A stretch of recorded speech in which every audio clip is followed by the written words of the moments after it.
Okay, here we are again. Bumping the pop filter immediately. That's a good start. Oh, you know what? I should probably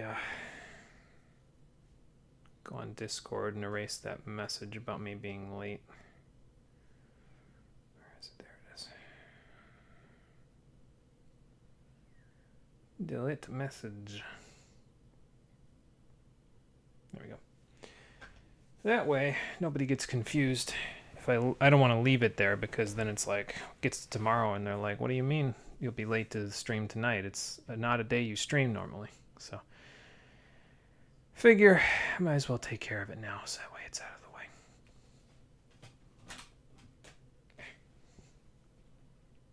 Sorry, table was off center. I was like, why does this look crooked? Okay, it's been 5 minutes. Let me take a drink and then we'll get started. Hold on. Salvage my water from the wrong side of the microphone stand. All right, there we go.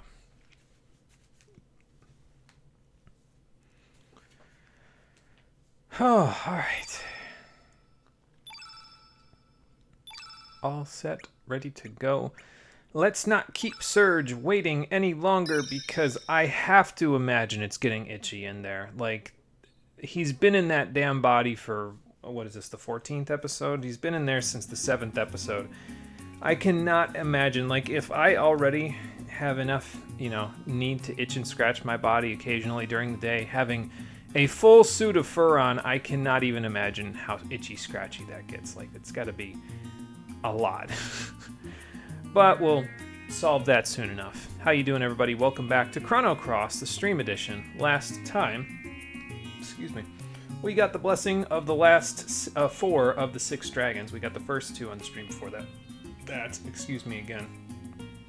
And yeah, so now that we have their blessing, we have their relics, we should, once we get our body back, be able to enter the Sea of Eden. So that we can go find links in this fate thing, so that we can figure out what's going on in that department and what kind of strings they're all pulling. I don't know if I had these turn whites equipped last time when we ended, but I have them equipped now, just so that way we have them. And I'm finally going to take the time today, because once we get our body back, before we head out to the Sea of Eden, there are several other things that we can do just as like loose ends to wrap up. There's more than what I'll be doing, but most of the other ones involve you. There's actually a couple that I'm doing that involve characters that we don't even have in our party, but we do have the items that'll let them get their level 7 techs. So I'll just be showing a few of them, and then other than that, we'll see what we get done with, and we'll see how far we get, and then we'll go from there. But first things first, back into Fort Dragonia, this time in Homeworld, and we can make our way over here.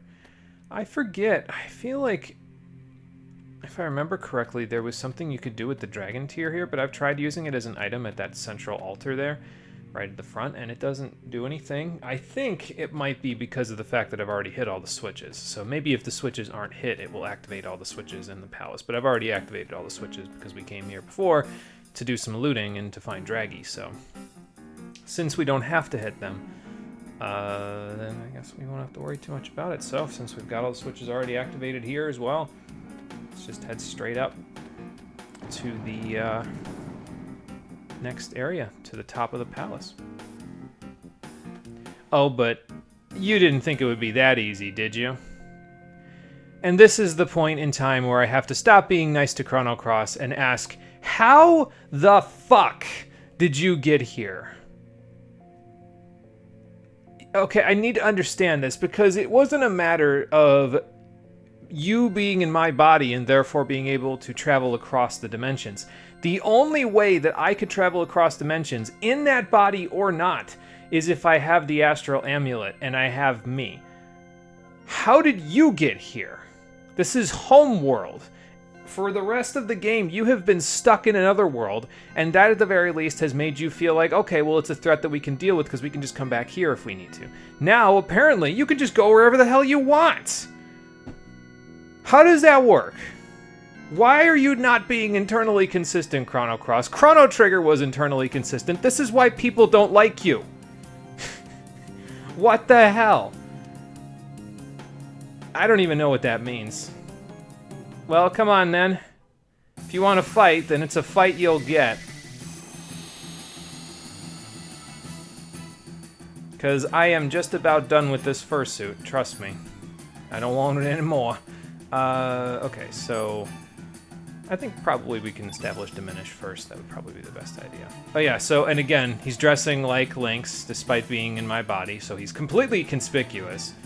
Dark, black innate, and still using the same scythe that he was using when he was in the Lynx body, and yet still Kid is under mind control with him somehow. Like, this game, man. I just can't with it sometimes. What am I trying to do? I'm trying to diminish, so... I was going to say, this might be a little risky, but we're going to do that to get the diminish off, so let's do that. Alright. So probably it wouldn't be a bad idea to... I'm going to get turn white going, and then I'm going to... I think I'm going to heal with Surge's turn. And then we'll go from there. Yeah, definitely going to heal after a Feral Cats, because I want to push all this black element off the field. Make him less powerful.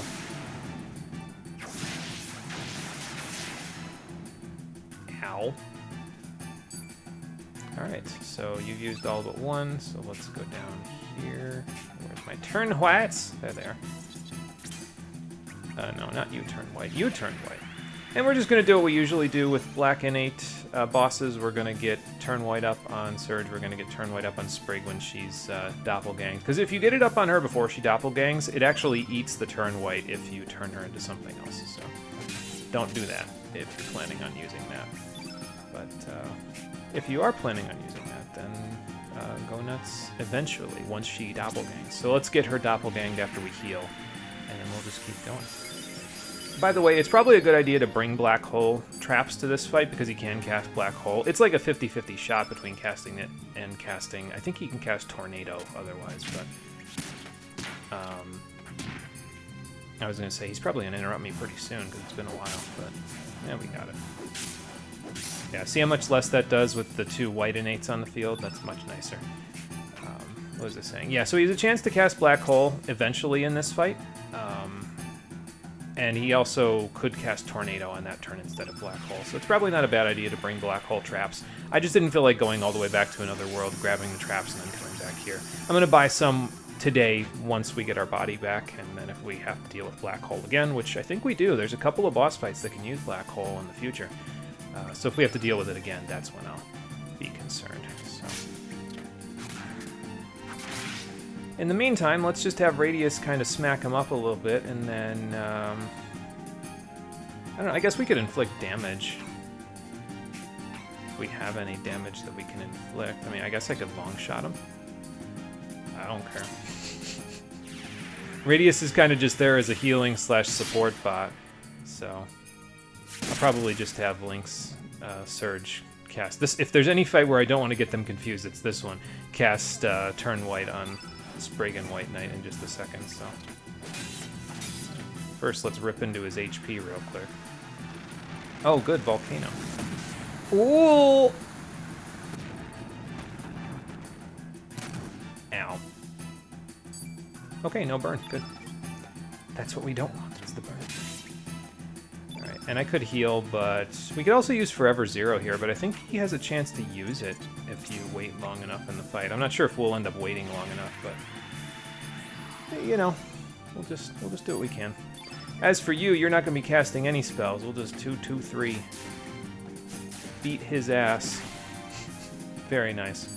I forget how much HP he has. I want to say like 3,000, but based on, you know, so far, I would say that's probably pretty close, but I'm not sure. All right, Radius, I think now we want to give you a, have you do a quick heal. So let's do that. What heals have you got here? Yeah, another Recover All. Seems like a good idea. Again, if we get white innate elements on the field, it'll make them weaker, because that's how the element system in this game works. Oh, I don't have my turn white. Yeah, that's okay, I'll just rip it.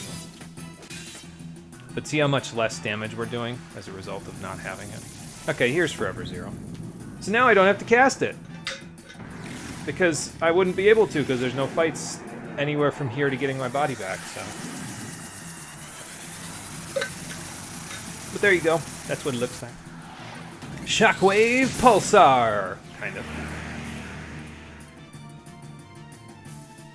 I do like the 60 FPS effect on the black hole collapsing, though. That's kind of neato. So.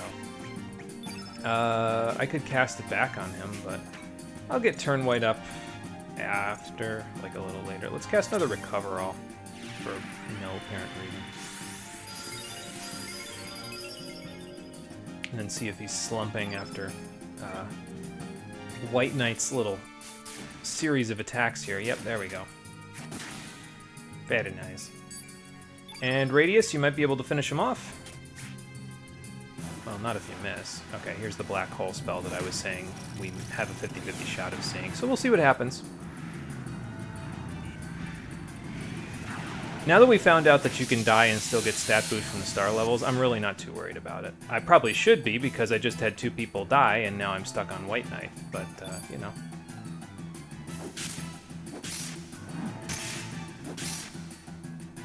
Okay, well, this is going to be a little closer than it has to be, because the game decided I die today. But that's fine, we should be able to clutch it out. No, we won't. We'll die right now. This is what I get for not going back and getting the black hole traps right here. So, the game was like, hey, so heard you didn't get those traps. Fuck you. Alright then. Fair enough, I have a save point right outside, so it's not like this is going to be a big deal. How did I know this was going to... Like, I had this feeling in the back of my head, like, no, I really should go get those traps, because if I don't, the game is going to know that I don't have those traps, and it's going to murder most of my party. It's going to Gate of Hell me. So... But at the very least, I guess we get to see what the game over screen looks like on this game, because I've never seen it before, so there you go. That's what it looks like. And it does basically nothing for you because, you know, we can just press the start button and try again. So let's go do that, shall we? After the game loads up. Now, the question is, do I go and get the black hole traps, because is the game going to be vindictive and just continue to say, nope, we're going to keep killing you until you get the traps? Because that would be a very big dick move. But I'm down to do it if everybody else is down to do it. It's not like this game is much longer as it is, you know.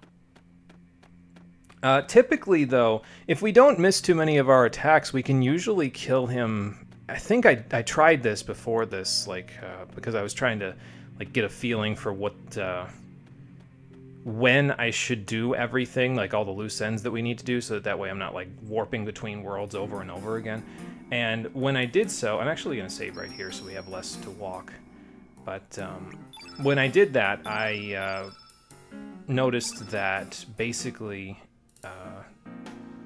if we can do this without missing too many of our attacks, we can probably kill him before he gets off Tornado or Black Hole, or at the very least right afterwards, you know.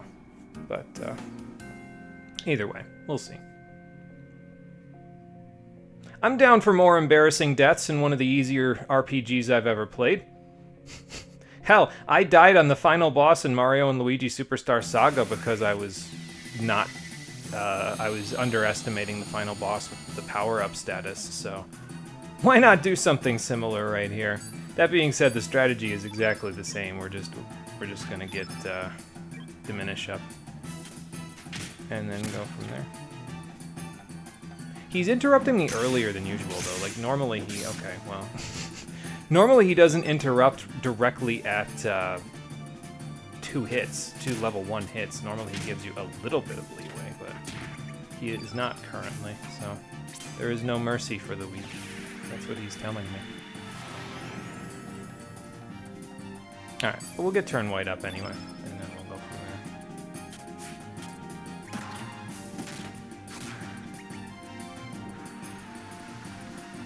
there. Alright, so this should do with Diminish up. Sprig will probably be at like 50 HP.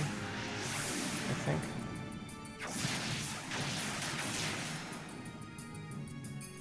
Did I do my math right? No, 39. Okay, well, that's close enough. Turn whats. There we go. This is also the last fight, if I remember correctly, that we have to have the Mithril Vest equipped. So that's probably why it's so close, is because of the fact that I've still got, like, relatively low-level armor on by comparison to where everybody else is. And probably at this point they're like, okay, well, I got stone vests on. It's like, yeah, no, I don't want to invest the money in those. So I will not. It really just comes down to a roll, though. Like, does he decide to use Black Hole? Yes, no. Does Black Hole kill? Yes, no. So really, that's it. If it just is that, then I'm not gonna waste my time trying to go do that stuff. Okay, I'm not gonna waste my time yet. If we die like 2 more times, then I'll probably just say fuck it and we'll go back and get the black hole traps. Because I was planning on getting them at some point anyway. So if the game wants to be a vindictive dickhead about it, then I will go get them. But I'm hoping that the game will play ball.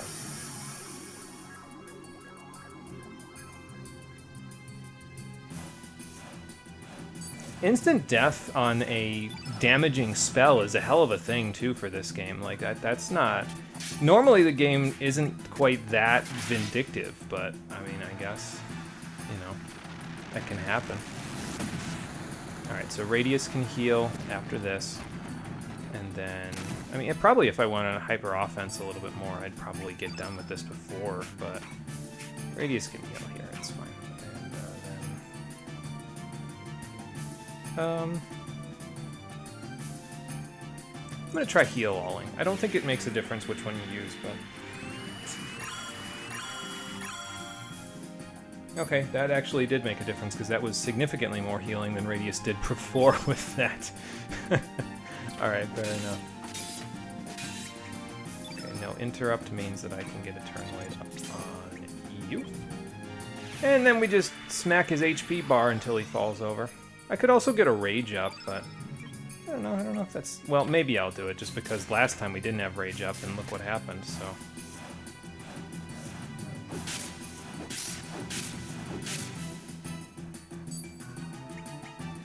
But not this turn, obviously, because we don't have access to rage until we get to level 8, so we won't do it this turn.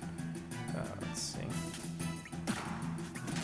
Just keep smacking him. Oh, you need to hit those, Radius. Carnival? I guess I could quick draw him. That probably does a little more damage than Longshot does, so... Yeah, why not? I'm gonna... Oh, no, wait, hang on. I see the problem with this strategy. Hold on. My turn white ran out. I need to re-establish it to make sure I do enough damage to kill him. There we are. Okay, now we can continue the pummeling. I said we can continue the pummeling. Alright, well... We needed to see this anyway, although we've already seen it, so really I guess we didn't need to see it, but... This will reset my accuracy, though, so I'm gonna have to do, Do I do 2 1s? I feel like 2 1s would kind of be pointless, but... Because I've already got level 7, so I might as well at that point just get ready to heal. So I'll just do another 2. Okay, we got the hit off. That's another 126 damage that we don't have to worry about.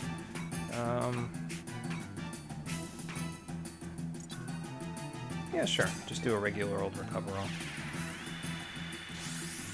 Surge's HP probably won't be full, but it'll be close. Yeah, pretty close. Just do this. Alright, and then we get Rage up. And maybe with this, Radius can actually finish him with his turn. Because I think if I do a Vital Energy after a successful 1, 2, 3, it might finish him off. So, okay, so this is what he can cast instead of Black Hole, is Tornado. Much easier to deal with, as you can probably tell, because it has no chance of inflicting instant death. And we have, well, only 1 person right now who's resistant to that, but normally we have 2, because Sprig is also green elemental, so... But, there you go. Alright, Radius, you can finally fulfill your destiny. Kill Lynx.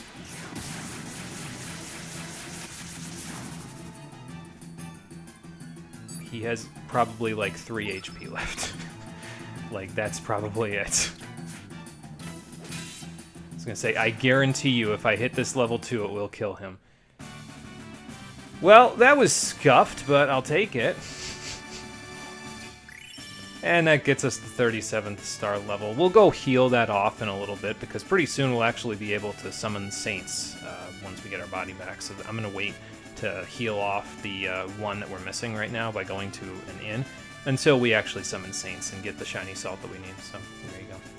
That's a good level. We're almost at 48 strength, which is way more than we'll need to beat the game. So that's good. Sprig got some strength. That's fine. Radius got some good HP and more strength. I'll take it. And you can get a stamina belt, I want to say, from the links, but it's a rare drop, so I wouldn't count on it. You can just get stamina rings, I guess, you know, if you need them. Usually you only need a stamina belt if it's someone like Zoa, because they have 8 stamina recovery instead of 9. If you have 9, you can usually just get away with a stamina ring, because then you get to 10. And if you have 10, you'll get back 1 stamina for every 1 stamina that's used, so whatever. What do you mean it's too late? And where do you think you're going? Alright, well, there he goes. Okay, so that fight is the last fight in the game that we are going to use Sprig in. I think it should be clear based on the damage that he was dealing to Sprig in that fight, but even with White Knight, which is considered generally speaking to be her best doppelgang, she's starting to have some defense problems, as you can tell. And I mean, part of it is because I'm being belligerent and not equipping the stone vest that we have, but also part of it is just the fact that Sprig's defense leaves a little bit to be desired. So her resistance isn't very high, and her doppelgangs... Well, really, honestly, it's not even a matter of her resistance. It's a matter of the resistance of the monster she's doppelganging, and if it's not, like, above hers, then what can you do, right? So, basically, what that means is she's out, and in a moment, once we get back our body, we can probably call Lena up on the phone and be like, "Hey, so Lena, you wanna just jump back in the party real quick?" But until that point, we cannot. So what we can do though is we can swap out at the save point here. We can swap out for someone who would recognize Surge in his own body. So I'm gonna do that just to make sure, because the cutscene has the people. Once you get your body back, the cutscene has the people yelling "Surge!" like they actually know who he is. And considering most of these people, well, some of them have seen Surge, to be fair, like General Viper, Riddell, probably no, Home Zappa hasn't seen Surge. The Devas have seen Surge. Obviously, Radius has seen Surge, so it makes sense for him to be in the party.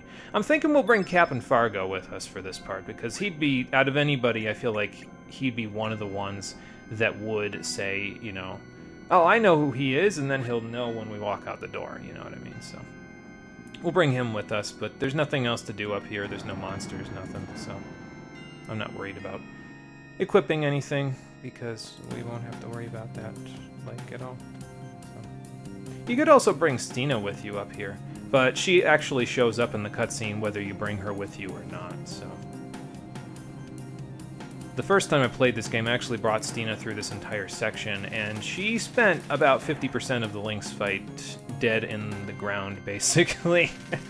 Knocked flat on her ass because she's a white innate up against a black innate that can inflict like 300 damage with his physical attacks on white innates by the time his physical attacking turn is done, which is kind of a lot to deal with. So we won't. We will just deal with it the way that it is, by resisting. That would probably be my best recommendation, really, is that a lot of people will tell you to bring in characters that are of the element opposite to what you're fighting, so that way you can get the offensive advantage to make the game go by faster. But if you want to do that, you might as well bring somebody who has a resistance to that element, and then just use a turn spell to turn their color to the opposite element, because you do that, then you don't have to worry about getting absolutely pummeled in the process. So, all right, we're back. Oh, Shaman, there you are. Okay, fair enough. I'm not entirely sure I know what any of that means, but I guess I'll have to figure it out, won't I? I'll be back.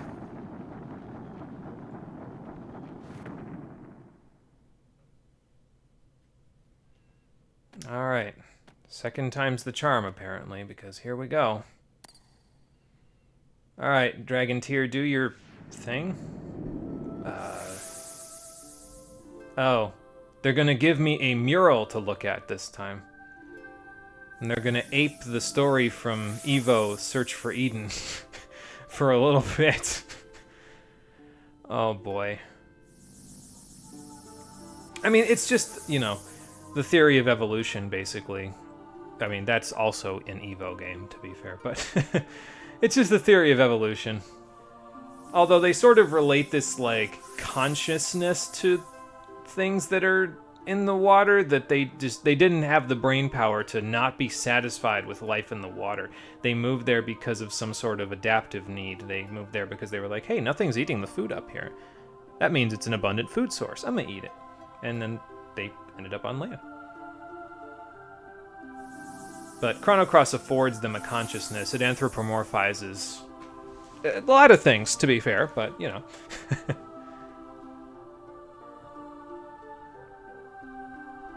Yeah, well, the Reptites did have a pretty good hold on things. I mean, the Ayla's tribe was giving them a pretty decent run for their money when Chrono Trigger was happening, but as we've established previously, Chrono Cross isn't interested in Chrono Trigger's story. It's interested in spinning a yarn, and it's about to spin another yarn that pisses me right the hell off. So get ready for it, because here it comes.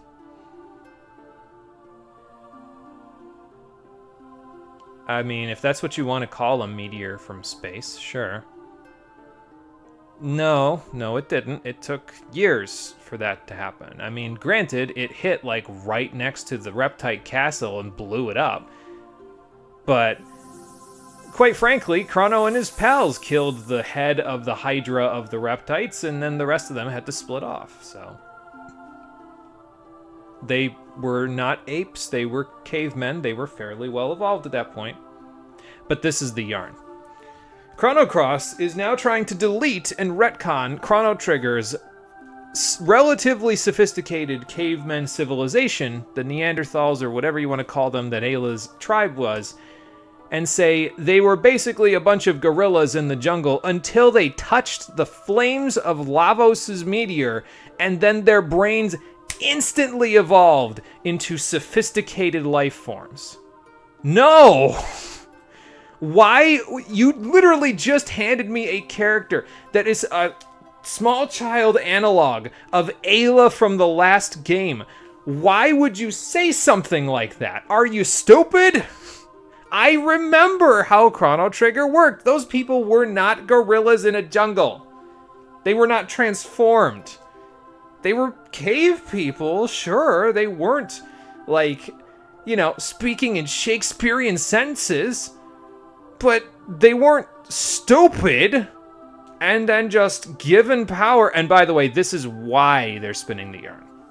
Because at the end of this whole thing, Chrono Trigger wants to blame human beings for what happened. Actually, it doesn't even want to blame human beings for what happened.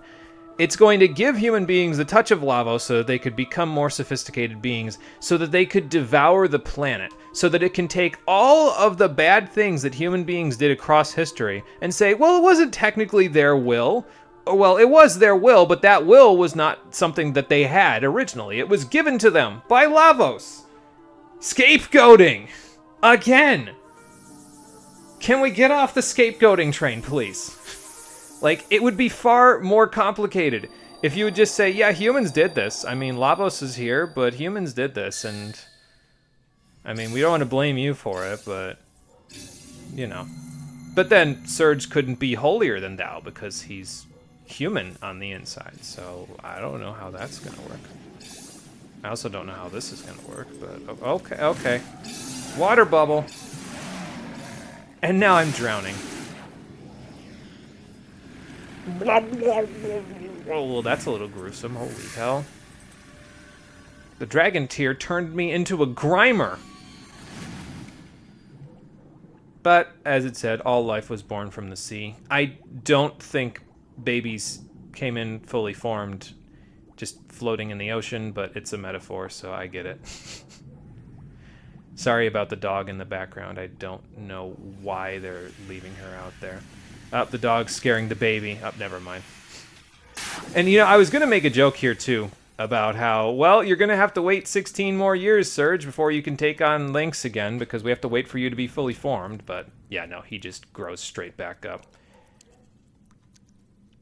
Boy, it's a good thing we keep a change of clothes in our pack for you, because walking out there naked with Captain Fargo and Radius is probably not the first thing that they want to see. But we got our body back. So that's the most important thing here. Welcome back, Surge. No more fursuit for you. Oh. Well, there goes the dragon tier. We just can't stop breaking things, can we?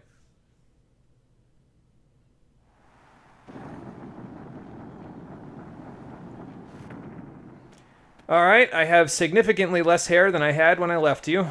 Let's mosey. You know, after I re-equip my stuff, because I've been unequipped of everything except my weapon and my armor, so. I have Shaman.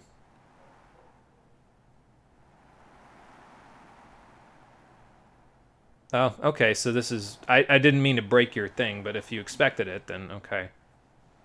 And what she says, by the way, about how being you will help you regain the trust of your old comrades, it basically means you can call them all in the teleporter now, and all the old characters that you had pre-transformation will now join you again. So I feel like it would have been a more narratively dramatic tale if you had to convince them that you were you, and then they would rejoin you, but that would have required a lot of work, because there are 70 bazillion characters in this game.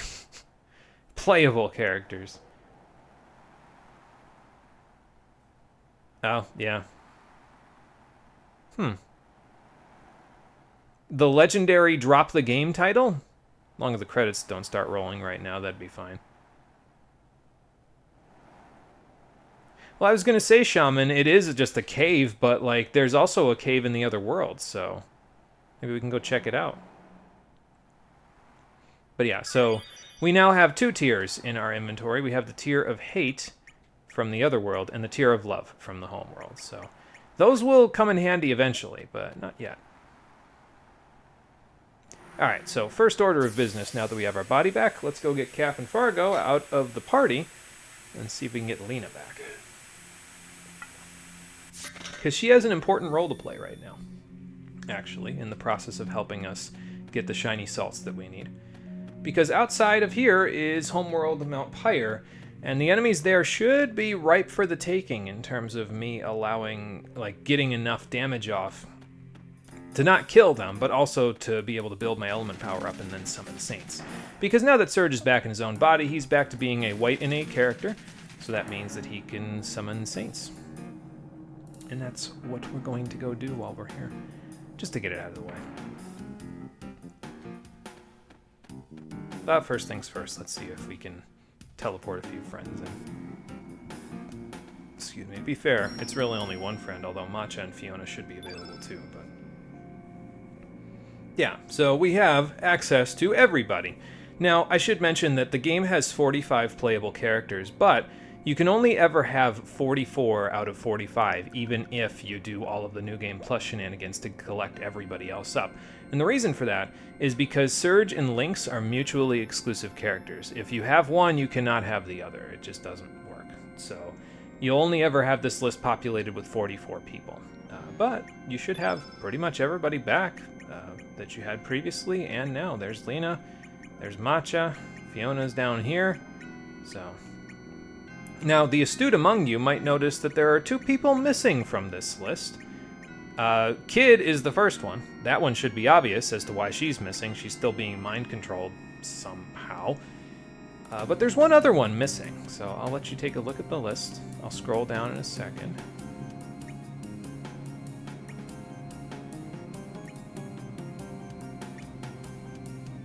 But yeah, someone else is missing from that list. And there's a reason for it, but we'll talk about that reason later. I just hope they weren't in your party when you did this, because otherwise they would not be showing up right now. So Okay, Radius, you already have turn whites on, so what I need to do is so what they did is they removed all of Surge's elements in the process of getting him back into his own body. So I'm just going to give him a recover all on level 1, and then I need to go find Saints. Probably Unicorn too, because we can equip both of those now, just to have them. Oh yeah, and in addition, so instead of having Forever Zero like he has Luminaire back now. I should mention that too, because there it is, instead of Feral Cats. They do the same damage, it's just different elements that they are. But he also has his level 7 tech, Flying Arrow. So it's a single target attack, unlike Forever Zero, which is multi-target, and it deals pretty great damage against that single target. It'll come in handy in boss fights in the future, but we'll, you know, we'll use it if we need to. If not, I think it is affected by Diminish, though. As far as I'm aware, all techs and elemental spells are affected by Diminish, so it's one of those things where you probably get more out of doing your physical attacks than using it. But it might come in handy in certain situations, so we'll, you know, we'll use it if we have to. Anyway, so the Saints can now come marching in once we put a turn white on Lena. So let's put a turn white on Lena. And then the reason why she is useful, by the way, I will show you. And we're going to redo everybody's grids shortly, so I'm not worried about that. But the reason why she's useful is because she comes back with the Iron Ladle still equipped. And that's actually good because we need to inflict as little damage as possible while building up as much element power as possible. So her being able to inflict less will mean we will kill less enemies in the process of building up the element power that we need. Sorry, a little catch in my throat. In order to summon the Saints and get the shiny salts that we need. So there you go. Let's see, I just got a stone helmet back from Sprig, so here you go. And why do I have an extra one? Did I make an extra one? I don't think I did, but oh well. Give her... No, that's Surge's, never mind. What am I giving you? Resistance belt, that's what I'm giving you. And then we'll put the other stuff on Surge. We'll unequip the stone vest in a little bit, but the iron vest isn't doing her any favors, so we'll just you know, do that in a little bit. That's why I have an extra, because Surge has it. Has his unequipped, so there we go. And very shortly we'll be able to unequip those mithril vests and equip the best vests that we can get in the game, but until that point, we'll keep the mithril, it's fine. There's no more bosses to fight between here and us getting the prism vests anyway, so I'm not really worried about it. What I did want to do, though, is equip the Sea Swallow, because it's Surge's initial piece of equipment, and his strength is high enough to where it can still inflict damage right now, which will allow us to build element power, but it won't inflict a lot of damage, so we can use it to get enough element power to cast a Recover All, and then cast Saints right afterwards, so that's the plan. But we now have our 5 party members that we're going to use. We have Surge, Lena, and Radius, also known as Team Arnie. Even though, you know, Lena comes from a different world than Surge and Radius. But then we also have Draggy and Norris, and those are the 5 characters that I'm going to focus on for the remainder of the game. Matcha and Fiona do have a role to play, though. We'll talk about that later, but for now, don't worry about it. I'm going to go in the east part of Mount Pyre, although I should probably save before I do this. Nah, it's not that important to do, I don't think. We're going to grab this Lava Boy because he's got the most HP out of anybody here. Could get up to 4 enemies in this fight, actually, if I remember correctly, so it'll... Or we could get some Torminators. Yeah, okay, there's the 4 enemies. Why... Okay, they're not as close as I thought they were. That flyover made them look like they were, like, way closer than they actually are to those Torminators in, like, a... Not a very good position, we'll just say it that way. So, alright, so what we gotta do is we gotta build up... You gotta get all 7 this turn. Well, not necessarily this turn, but... We get to get Ride 4-skied again. I guess I don't have to do this particular fight, like I can leave this fight. Matter of fact, it might be better to do that because then the enemies will be inflicting less damage, but... Yeah, it's okay. We'll just do that. Nice hit, Surge. Holy shit. And now Lena only needs to get 1. We do need to get some of that off the field, but Lena only needs to get 1. And then Radius only needs to get 1, so let's just poke. That's fine. Go to Radius, get 1. I really wish they would bring the dog in or do something with her, because all she's going to be doing for the entirety of the stream is barking. But What can I do? Not my dog. Okay, so let's defend once, just to get you up to the point where you can get to level 8. Because I need you to be at level 8, so that I can use a recover all once these guys have all taken their turns. So... Come on, Surge. Okay, you know what? I'm running away from this fight, because I need you to actually hit your attacks, Surge. In order for this to work, I need you to hit your attacks. Please. Hey, Joe Zito, how you doing? Welcome to the stream. Love this game. Made your childhood. Good to hear. Yeah, I didn't get to play it as a kid. I got to play it as an adult. This is the second time I'm going through it. And I mean, it's fun. I have some misgivings about it, but it's fun overall. So, thank you for following as well. Appreciate that. What I'm doing right now is I'm trying to get enough shiny salt so that I don't have to do any other material grinding for the remainder of the game. So I just need 2 enemies to show up in this lava boy encounter, and he's currently being a prick about it, but you know, that happens. Actually, the game was already being a prick earlier because I got black holed in the Lynx fight before I got my body back, and 2 of my party members got knocked out as a result of that black hole, so... I really should have bought those traps, though. Like, that's on me as well. Like, I didn't buy black hole traps, and so that's the price that I end up paying as a result, you know. All right, we'll do ones since... Really, Surge? Seriously? Can you please hit your attacks? I'm not asking for much. I'm just asking for one little thing. Please just hit these attacks. I need you at level 8. Like, ASAP. Alright, get the 1 back. Now attack again. Alright, we'll do a 1-2. Okay, now we're at level 8. Good. So now what we need to do is we need to defend until Surge is back to 7 stamina. And once we do that, the enemies will have taken their turns. So that should be good, because then we can take all of our turns and get all the turn whites off and the recover all so that we can be back at max HP. And then from there we can just... whatchamacallit? We can just summon the Saints and let them come marching in, and then that's it. So, I don't even care if we get burned, it's fine. Okay, so if I want to do this correctly, I need to first cast Recover All, then turn white, then Saints, and hopefully they don't interrupt me in the process of doing this. It would be kind of a shame if they did, but I think since I defended with all 3, I think they all ended up taking their turns, so I don't think they'll interrupt me. We'll find out. Just give me a moment, I'll find out. Also, Final Fantasy VIII. You know, I feel this kind of very similar about Final Fantasy VIII to how I feel about this game, but... I mean, I'm not gonna, I'm not gonna say that if, you feel stronger about them than I do, that it's like... We all have our opinions, I guess is what I'm saying, you know what I mean? I may not like Final Fantasy VIII or Chrono Cross as much as some of the other Final Fantasies or Chrono Trigger, but... I'm not gonna say that other people shouldn't. That don't make no sense. Like, come on. It's an opinion. Just let people have their opinions. Unless their opinions are these lava boys dodging me, in which case, die. Holy shit, that was 1,400 damage. And yeah, it also gives a full heal to your entire party, so... Very strong summon. Kinda hard to pull off. So, probably won't see it again, but we needed to do it in order to get the other shiny salts that we need, because otherwise I'd just be stealing white brooches, I think, can give them to you. But I think only bosses have white brooches as steals, so I'm not really worried about that part. But yeah, so we got more than we needed. We needed 2, we got 4, so that's good.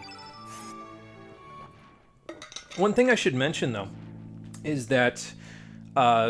even though you just got the 37 star level and, these characters that you used to have in your party are now back in your party, the time between the 37th and 38th star levels do not feature a mini level. So it's kind of a pain because it kind of takes all those characters that you got pre-Fort Dragonia, and they're just not as good because they don't get as many bonuses in the beginning. As far as I'm aware, there's not a mini level between 38 and 39 either. It's only between 39 and 40 where they can start catching up. And as you can see, that might hurt Lena a little bit because she's only got... she's got more HP than Radius, but she's still only sitting at 32 strength out of anything. 30 resistance, that's not great. 28 magic is pretty great. And 23 magic resistance is also pretty great. But the rest leaves a little to be desired. I don't know how well balanced that is. It might just be that she got stat screwed while she was gone, but she was a powerhouse when we had her last time, so it's I don't know how to think about. I don't know what to think about that, but we'll figure that part out. So. All right, next stop on our whirlwind tour of both worlds is Arnie Village, because we need to take this Lena back to home Lena's grandmother, because she has new dialogue for the Lena from another world. So let's go see what it is.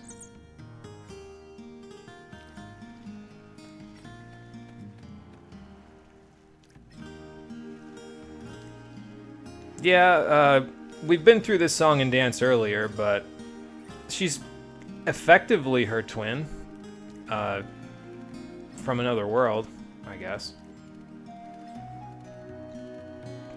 Okay, so here's the part that's important. I think if I remember correctly, if you didn't answer the questions, earlier to, like, establish this trust between Surge and Homeworld Lena, they will give you another chance here to answer those questions.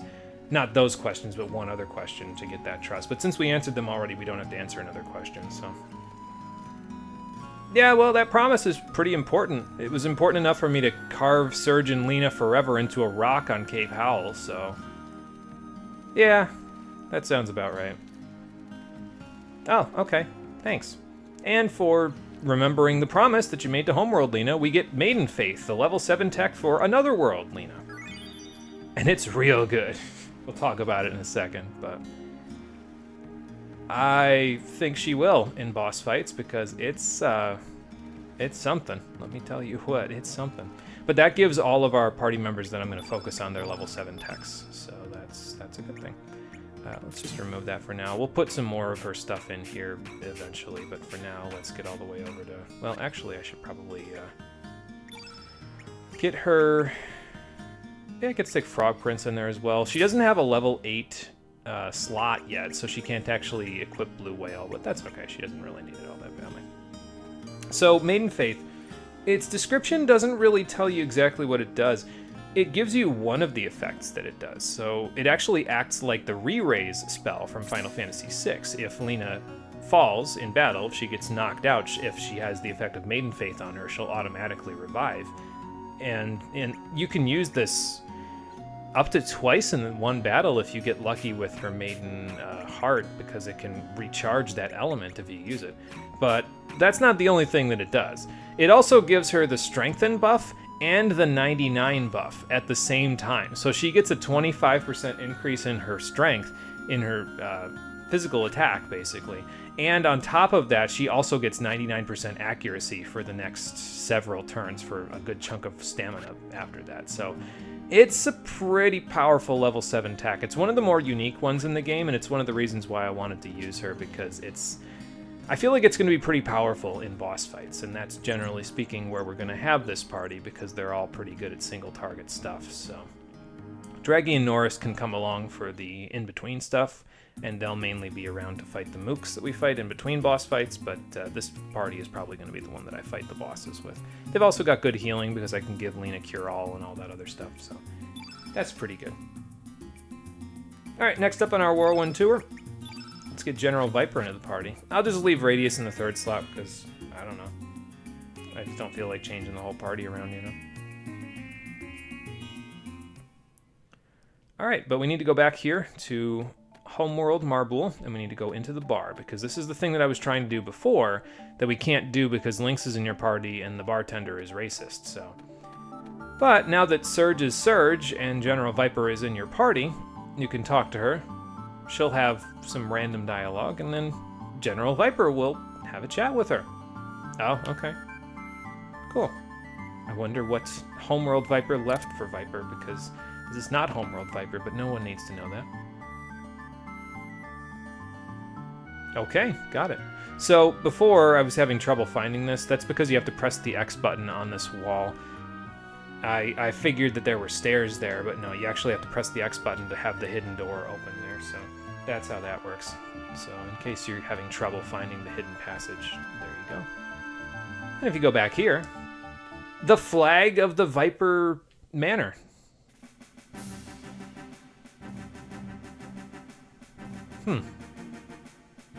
Nationalism, heed my call!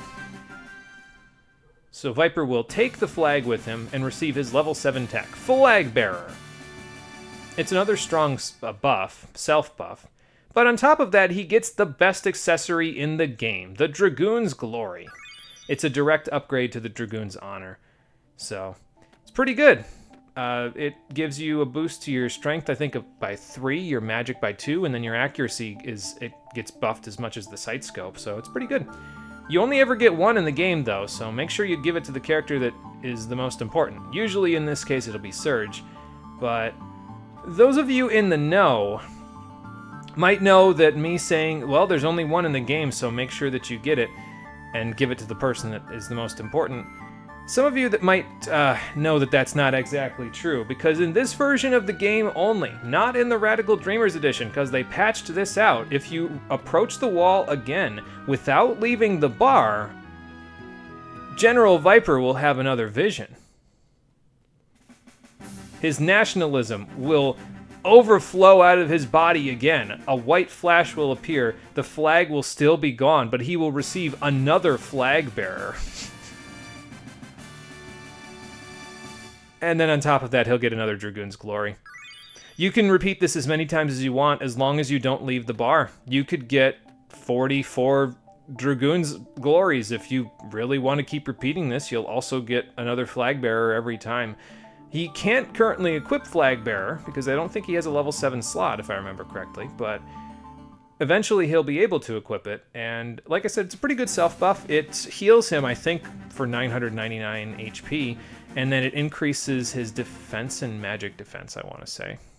Maybe actually it's all stats now that I think about it, so it's a pretty good self-buff. But I'm really only in it for the Dragoon's Glories, because I'm not going to ask General Viper to come out of retirement to be in my party, so. I'm going to do this a total of 5 times. I believe that was 3. Let's go do this again 2 more times, and then that's it. But basically, I'm going to have, on top of having the stone helmets on all 5 of my characters, I'm also going to have a Dragoon's Glory on all of them, because it just gives them stats that they all care about. It gives them magic, it gives them strength, it gives them accuracy, so might as well use it for everybody, you know. Is it a glitch? Yeah, but I mean, if I wasn't going to give them this stuff, I'd be giving Surge the Dragoon's Glory, I'd be handing the Dragoon's Honors to whomever uses magic, so Norris and Draggy, and then I'd be giving the Sight Scope and Silver Loop to Lena and Radius, so that would be it. Might as well have a little bit of fun, you know what I mean. The other set of equipment is boring. We've had the Sight Scope and the Silver Loop since almost the beginning of the game. Might as well have a little fun with it. Now, is this an indictment on the Radical Dreamers edition? No, I wouldn't say so. They fixed a few other glitches that are a little bit more problematic with the PS1 version in that one, but you can't do this one, so. This one, which was kind of the fun, silly one, is not available on that one. So it depends on what you want, you know what I mean? If you want it to do something more silly, then here you go, you can do it. But if you don't care for this part, then, you know, just play the Radical Dreamers edition. But yeah, so there you go. So with the Dragoon's Glory, let's look at what it was like without it. So it gives you attack plus 3, magic plus 2, and then that's 88, plus 3% accuracy. So not bad. I know I kind of made it sound like it was like way, really good, but like, I don't know. In this game, accessories aren't quite as powerful as they are in Chrono Trigger, so you kind of just got to take what you can get. Alright, we'll give you a Dragoon's Glory, and then let's go give one to our other party members that we're going to be using primarily. Just a direct upgrade from the Dragoon's Honor, so here's the comparison. It gives you 2 more attack over the Dragoon's Honor, 1 more magic, and then 1% more accuracy, so not bad. And with that, Norris hits 30 magic, which is a very powerful amount of magic for him. It'll give him quite a bit of punch on his Sun Shower attack, so that's good. I'll worry about the Iron Ladle in a few minutes, but let's give you your Dragoon's Glory. I guess I could have equipped you with a magic ring or something before that, but basically at the end of all of this, everybody will have all of their ultimate accessories in the party, out of the party of 5 that I'm going to use, other than Surge, because there's one item that's a rare drop from the next dungeon that I'd like to get instead, and that will be the focus of our next, the next dungeon that we go to, so there you go. Alright, but that takes care of that. So now, where to next on our whirlwind tour? Marble. We gotta go to Marble, because now that we are done... Oh, and by the way, I should mention this again, just so that I can say that I said this before, in case you're following along. If you don't have all the Dragoon's Glories that you want, don't leave the bar yet, because the second that you leave the bar, you can't get them ever again. The flag for Flag Bearer is gone now, and we can't get any more. So, there you go. I'm actually gonna stop off... Do you have Cure Pluses here? I don't actually know if she has Cure Pluses here. I'll stop off here for a minute anyway, because why the hell not? Just to see. I know they have them in Termina in Another World, so... Well, she does have them. You know what? I'll go to the one in Termina in Another World, actually, because by that point I should have Lena back in the party, so then I can have her and Lisa interact again. But yeah, so there you go. Dragoon's Glories. Pretty good accessory. I would recommend it. If you don't want to use the glitch, that's fine. Just like I said, I wouldn't focus on more than about... Really, you only need to focus on 3 characters, and at this point you'll have 1 Dragoon's Glory and 2 Dragoon's Honors, so you can equip those on the 3 characters that are in your party, and then if you want to switch other characters in, just take the accessories off of the other characters and give the new ones to the new characters. So, like, everybody can have an accessory that they want. Like, if they have less stamina, you can give them a stamina belt. If they have less status resistance, you can give them a resistance belt. If they don't have a lot of HP, you can give them the Earring of Light. If you want them to get a head start on their attacks, you can give them a Dreamer's Scarf. But probably a helmet and a Dragoon's Glory or Dragoon's Honor would be the best in slot for anybody. At least in my opinion. It gives you some extra damage, and in this game, the best defense is a good offense, so... There you go. At least it is from my experience, I don't know.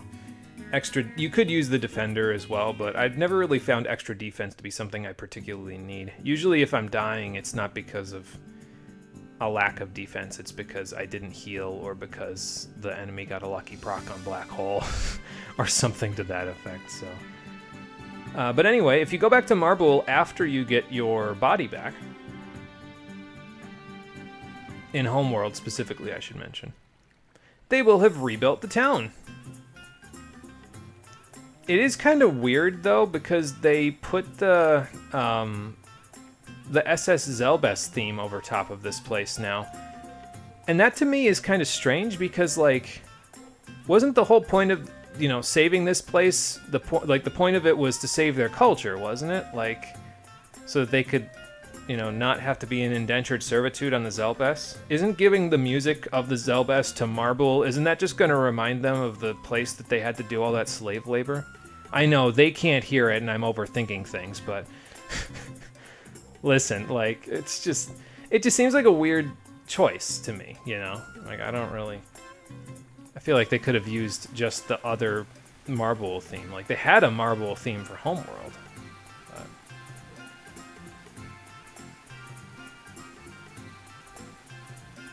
Oh boy. You guys reminiscing? Don't say it out loud, my friends are here. What's up, Irens? So is that Homeworld Fargo that's finally getting along? He dropped his formal accent and he's now acting like a pirate again? Or is that our Fargo? I think that's Homeworld Fargo, but I could be wrong about that. Oh, hey, Ash and Toma, I think. Yeah. What do you mean? Toma, what's going on? I mean, I'm doing better than I was. I removed my fursuit, so... Yeah, that's what a lot of people are saying around here. Are you sure? I mean, I think you mean bodacious, actually, but maybe that's a Doc thing. Uh-oh. Oh. Well, now.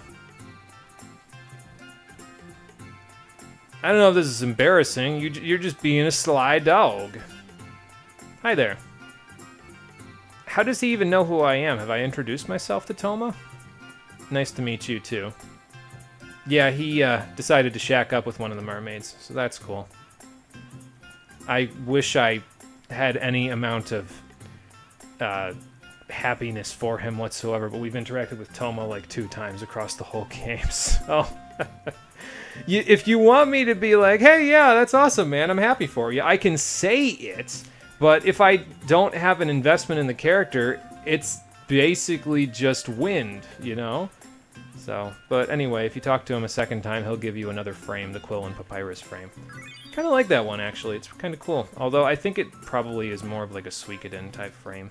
At least that's what it reminds me of, is more of a Suikoden frame. But that's based entirely on my lack of playing Suikoden, so I take that with a grain of salt. The real reason why we're here is because of this gent in the back. He will give you a Master Hammer, but you have to buy it from him for 10,000 gold. It's the best hammer in the game for Zappa, but on top of that, it will also allow him to talk to the other Zappa and finally have a hammer efficient enough to hammer out the rainbow shells into actual items. So let's give that to him. And yeah, it'll give him a pretty decent sized attack boost from what he currently has, but it doesn't give him any extra hit percentage. So just like Viper, you gotta be kind of careful in terms of his accuracy. His accuracy will always kind of leave something to be desired, but yeah, it is what it is, you know.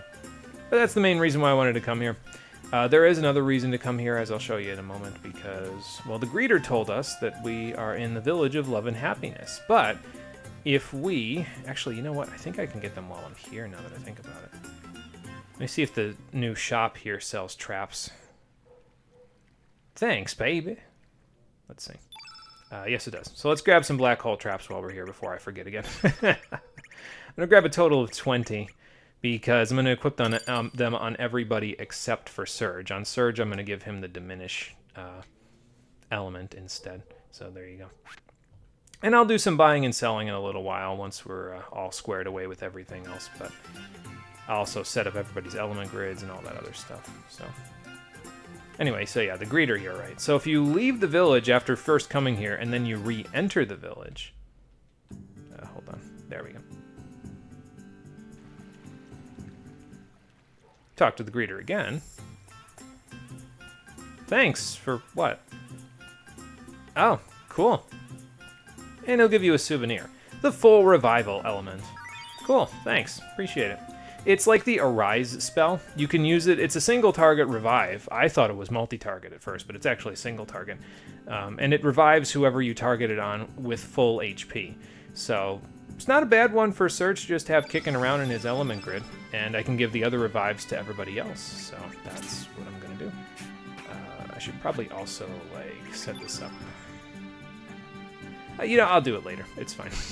We're not going to be fighting really much of anything between now and the end of my list of things to do that I've got on the screen there. So I'm not really super concerned about everybody's element grids just yet. So, excuse me. And when we fight that thing, we're going to have to fix the grids anyway because... I have to set them up specially for what we're gonna go fight things with. So don't worry about that for now. We'll talk about that in a little bit once we get there. First things first, though, before we leave Homeworld, there is one more thing that I'd like to go get, and we need Poshul in order to do it. Now, in order to get this, you're also going to need to have used the Ice Breath on the patch of burnt-out land in front of the Hermit's Hideaway in Another World. We already did that in a previous episode. So now that we've done that, if we go here to the Homeworld version of Hermit's Hideaway, well, first things first, you can see that our smaller characters like Draggy, and I think you can find Fiona, Leah, and Starkey, I think, also around here somewhere. I think Poshul might hang out here too if you don't have her in the party, but yeah, there's this plant that's growing here now. It specifically is here because we use the Ice Breath in the Other World, which is, again, a weird internal consistency thing that doesn't make much sense, because why would using the Ice Gun on a patch of burnt-out grass in Another World affect this one? They're not... Like, they're timelines in parallel, but they shouldn't have any effect on each other directly. I don't know. Either way, you can't pull this turnip, daikon radish, whatever the hell it's supposed to be out, unless Poshul's in your party. Then she'll do what she does best, digging my enemies' graves. I mean, digging this turnip out of the ground. Congratulations, you have your second human-plant hybrid for your party. He talks like Frog does from Chrono Trigger, except this is a sentient turnip. No, I don't know why he's here either. I'm afraid to ask that question, to be fair. And once you pull him out, he'll force his way into your party. So that's cool, I guess. And he'll just kind of hang out here, which is just fine, I suppose. We can look at his stats, but... Alright, so a lot of people don't like Snef. And his stats are not particularly good, so that's fair. He's also yellow innate, which is usually considered to be one of the worst innates in the game. He has low stamina recovery. I think he has like 8 or 9 status resistance, so not that great. But Turnip is something else. He does have more HP than Snef, so I guess at least he has that going for him. But he's also got, well, those stats, so that's not great. But the thing that is really the killer for me with Turnip, originally I was thinking about using him even with the shortcomings, and the shortcomings are that he has 9 stamina recovery and 7, count 'em, 7 status resistance. So even if you give him a resistance belt, he cannot reach double-digit status resistance, just like Surge's default is 10-10. So even with a resistance belt and a stamina ring, he can't reach 10-10. Which makes him automatically worse in those 2 departments than every other character in the entire game. And that was actually one of the reasons why I was thinking about using him, because I was like, oh, cool, let's just take the worst character in the game and just use him for the hell of it, because why not? I mean, he uses a sword. Those are pretty decent weapons. Why not? And then I realized he's the second to last character that you can actually recruit in the game, and I said, okay, never mind. We'll just use someone else. It's fine. Is there anything else I want to talk? Oh, yeah. Speaking of swords, we can go to the equip menu, and not for Surge, actually, though. If we go down to Glenn now, I think he's up a little bit. Yeah, there he is. So if we go to Glenn's inventory, if you're using Glenn frequently, this might be something you'd want to know. You can actually equip the Einlanzer on him because he can actually use it, and it's a pretty powerful weapon. Now, this is versus a bronze sword, so obviously that's a pretty weak weapon by comparison, but yeah, the Einlanzer is a pretty strong weapon for him. You can actually, if I remember correctly, you can go to the grave in another world now with Glenn in your party, and he'll take the second Einlanzer from the grave of Dario, and then he'll effectively have a spectral weapon, a rainbow weapon, in the form of the dual Einlanzers. There's a twin Einlanzers. I forget how they describe them in the game, but basically it's a spectral weapon or a rainbow weapon that you won't have to forge. He'll just have it for the rest of the game. So if you're using Glenn, that's his best weapon, and you can get it right now, so there you go. And that's good, because pretty soon Surge is also going to get a busted-ass weapon, so... yeah, if you want to get some pretty strong stuff right at this moment, I mean, there's like, I think 3 or 4 dungeons left in the rest of the game, so it's not like it's that far away, but yeah, you want to grab them, this is probably a good time to go grab them.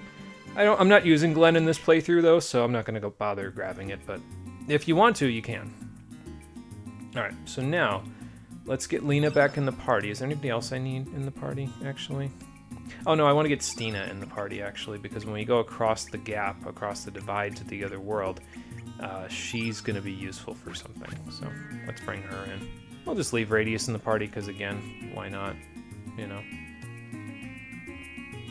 Move the second slot around. Let the old man get his exercise for the day. Alright, but that's all I need to do in Homeworld for right now. Let's head over to another world so that we can finally get access to Rainbow Forging. We get the cutscene back now that we're in our own body. That's cool.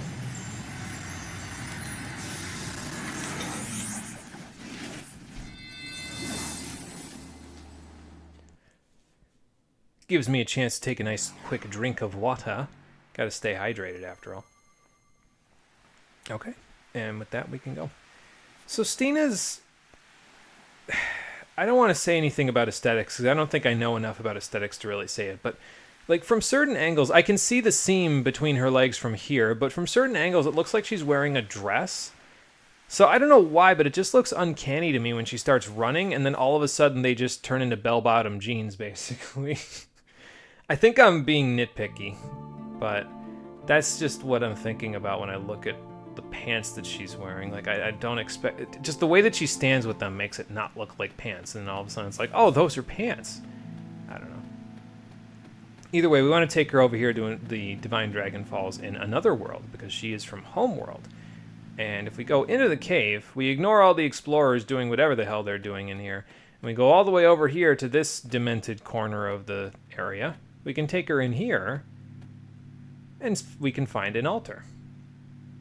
Probably an altar that's important considering she's swearing on the name of the gods that she worships. Oh, okay. So, what is this place exactly? Oh, okay, well, you were talking about that. Sure. Does it matter which one I place where? Or, well, I guess we can find out. Walk up to the day, and then let's place one of the tiers. We'll put the tier of hate here. Put love in my left hand and hate in my right.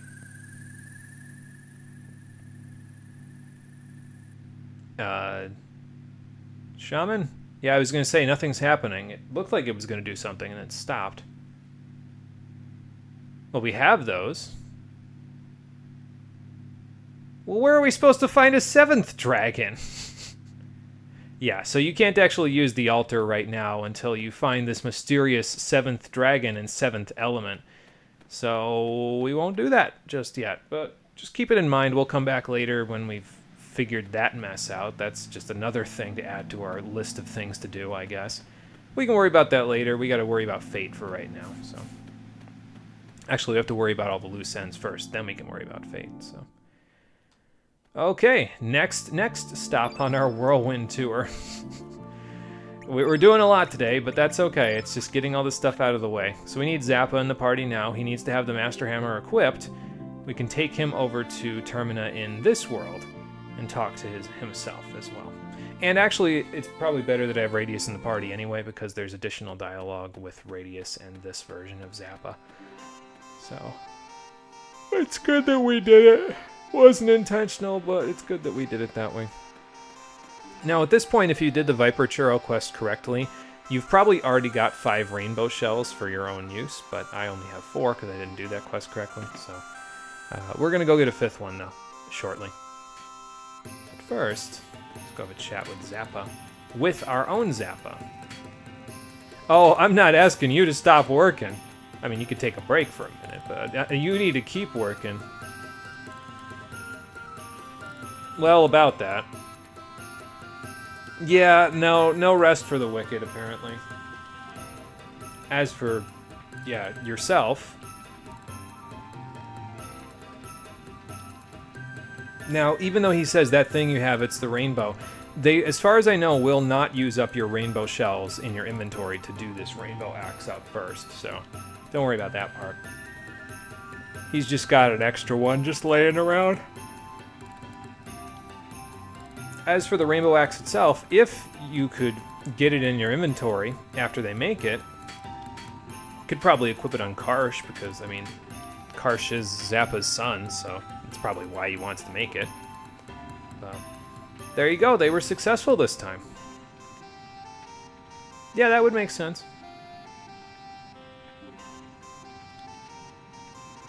And yeah, as a result of allowing them to do this, basically you save marble. When you save marble and get your body back, you can buy the Master Hammer, and then in the process of doing all of that, Zappa learns how to forge rainbow equipment for you. Perfect. If you didn't save marble, you're stuck with stone equipment for the rest of the game. Sorry.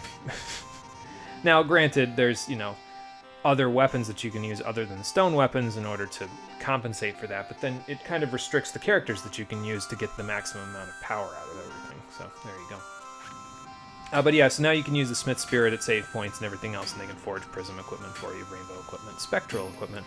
All 3 you'll see in the list somewhere. But one other thing that I want to do is go over here, because in this back room here is this guy. A mysterious swordsman. This is Pierre, actually. I'm not sure if he's going to say it. He might. Yes, he is. There you go. So, this is basically the conversation you would have with him, except for the poor military part. If you want to use him as a guide to get into Viper Manor, you can come talk to him, and he'll give you a little quest to do. You do the little quest, and then he joins in your little party. It's like a very simple quest to do. But the reason why I'm showing you where he is because you want to, if you have him in the party, you locate him here, and you show him the prop sword from in the inside the Sea of Eden, or not the Sea of Eden, the Dead Sea, you can show him the prop sword, and this will give him an inspiration, and it'll get him his level 7 tech. But if you don't have him in your party, he says it's too heavy to wield and he won't accept it. So, there you go. So in order for that to actually work, you need him in your party. It's the same thing with the medical book and Doc, although Doc is in your party as long as you did not save kids, so that's not usually a worry, but yeah, you can't use those on either one of them if they're not in your party, that's the point. Alright, I'd like to buy some Cure Pluses while I'm here, but let's go get Lena out of the save point in the inn first. And then... Oh, you know what I forgot to do while I was over there is I forgot to rest at home. So let's, to restore my level up stars. So let's just rest at the inn while we're here, because why not? Basically just to restore my, I think I said this, but just to restore the level up stars. So, let's restore them now. Yeah, I can imagine. Well, I'll pay the full price, even though it's scaring away your customers, so why not? I got money to burn. We really do, actually, though, have money to burn, because we need the 208,000, but we have currently 173,000, and we're sitting on a whole bunch of accessories that I'm never going to equip, and elements that I'm also never going to equip, so we could probably just sell a few things, and then we'll get... We won't be exactly there yet, but we'll be pretty close. Alright, let's go have a chat with Lisa.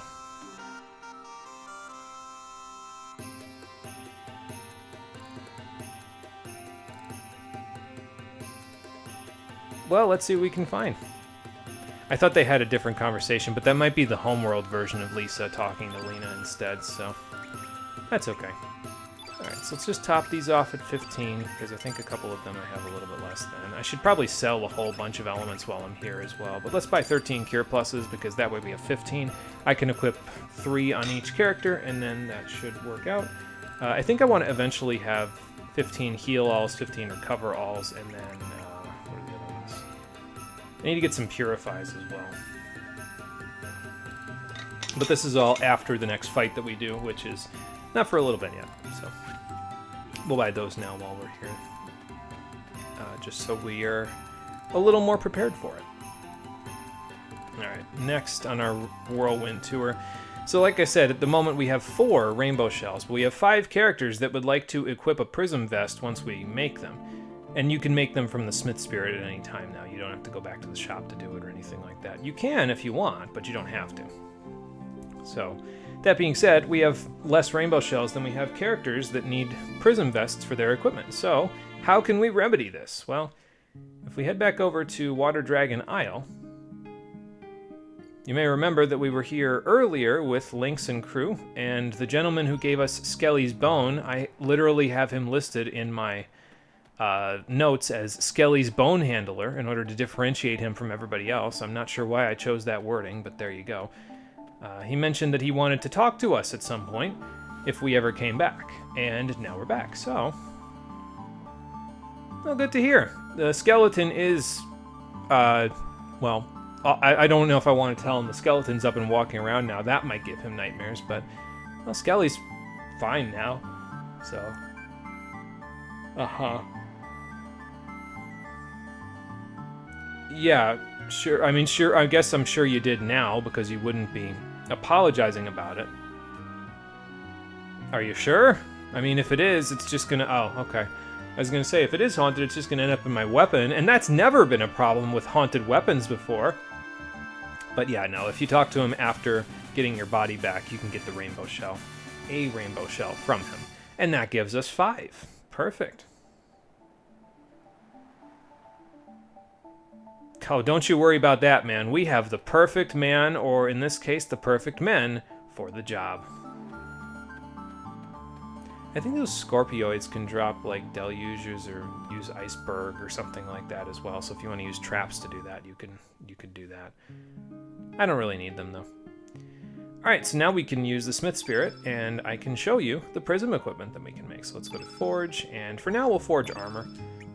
As you can see, you can make Prism Vests or Prism Mails. Anybody can equip either one of these, but the difference is the materials. So Prism Vests only require shiny embers, dew, leaves, and shiny sand. Prism Males also require Shiny Salt and Shiny Soot, so you'll need to get some more of those if you want to use the Prism Males instead. And they give a little bit more defense, they give a little less evasion, but the thing that is the kicker for me is the fact that they're like 5,000 gold more expensive, 4,800 more expensive than the vests, for a marginal defense upgrade. So I'd rather spend less money and make the game a little more challenging rather than spending more money to trivialize things. So we're going to make Prism Vests instead. And generally speaking, they're the best piece of equipment that you can get for anybody else. There's other dresses and other capes and stuff you can get for female or child characters, but those are usually only the equivalent of stone equipment. So like they don't get better than like the stone male. So in my opinion, just make Prism Vests. They're cheaper and they give you plenty of defense. So that's just my opinion, though. But I'm going to make 5 of them because we have 5 rainbow shells. So that way everybody's defense will be good for the remainder of the game. We've got stone helmets. We've got prism vests now. And in the near future, we will get a total of 5 more rainbow shells before we make it to the final dungeon. So that should help us in that department. We need 1 more shiny leaf, but I can get that from someplace else. And I actually don't need to forge all of the rainbow weapons before the end of the final dungeon. Until like right at the end, but we'll talk about that later. So I've also got some stuff I can sell. Do I want to do it now? No, I don't really want to do it now. I will do it after we do the when we're equipping everybody's elements and everything else so that they're all set up properly. That's when I'll do it.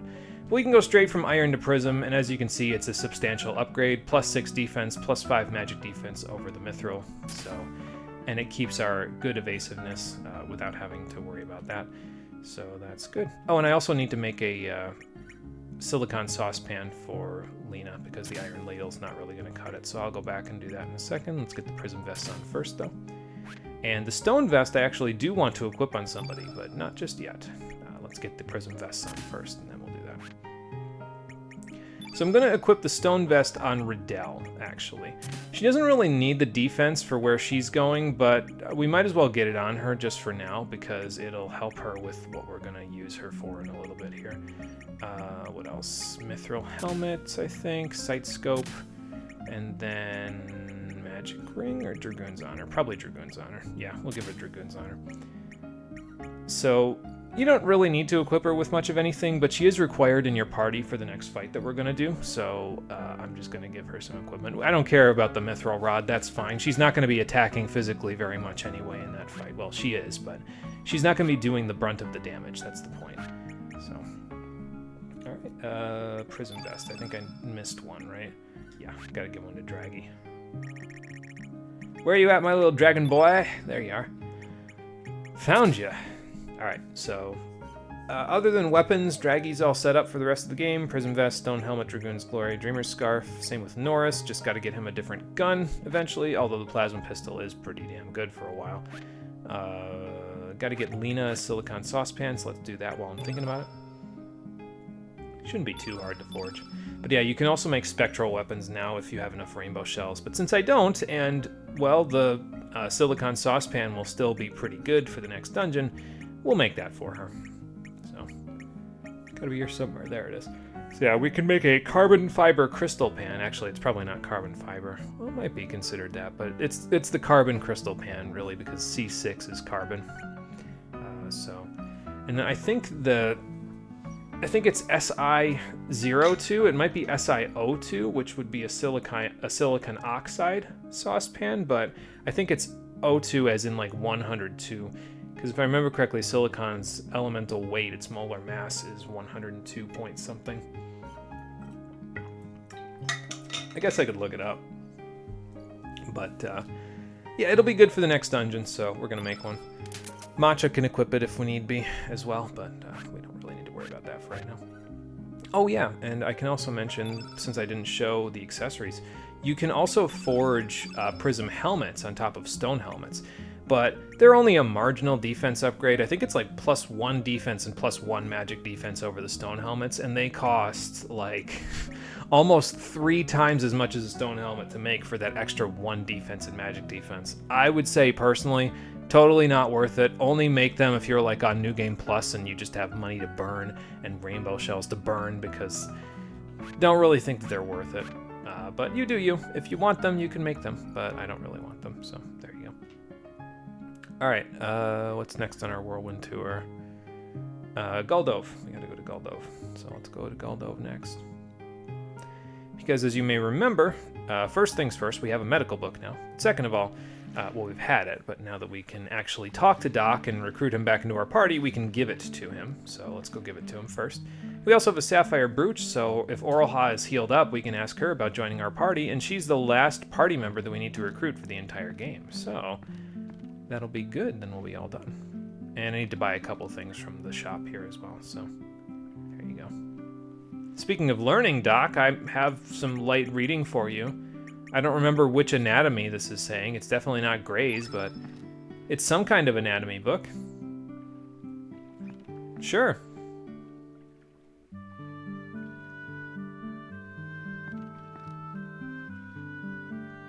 What's so unbelievable about it?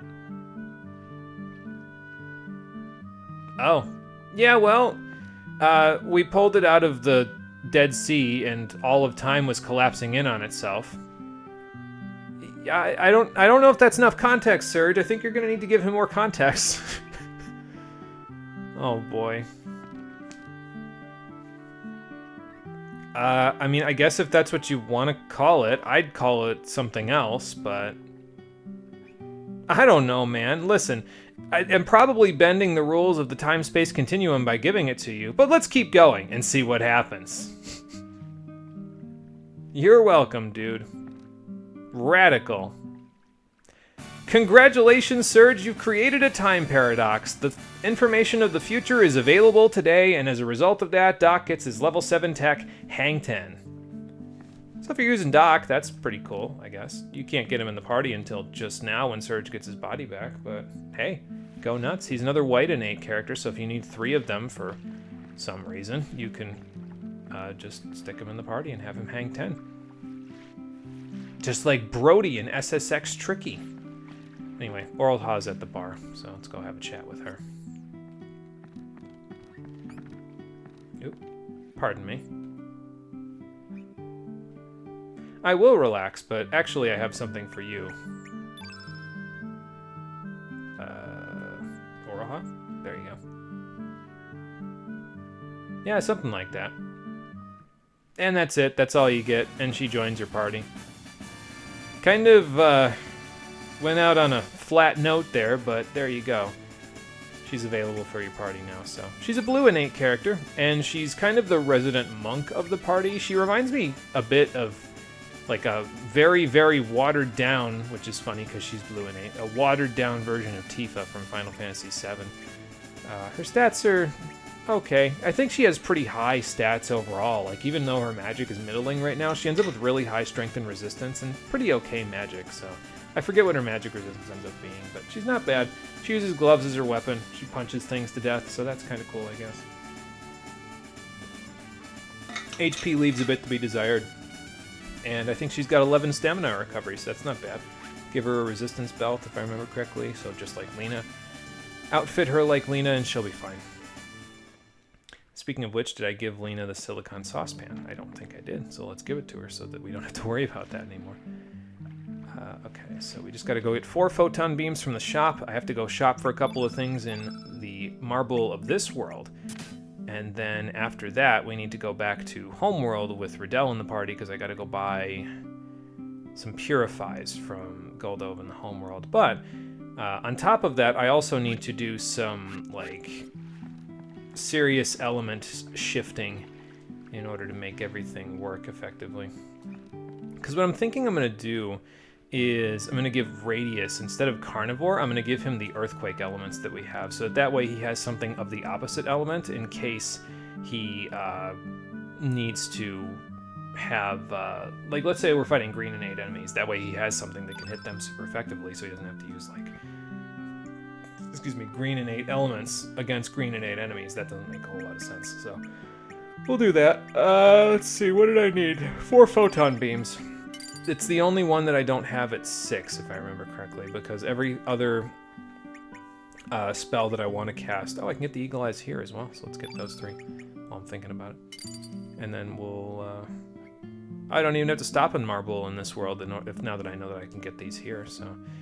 But since we have 9 of those, that should come in handy for Norris and Draggy, because now they can equip those, and Lena and Radius can equip 3 each. So there we go. Alright, so the last stop we need to make then is back in Guldove in the homeworld.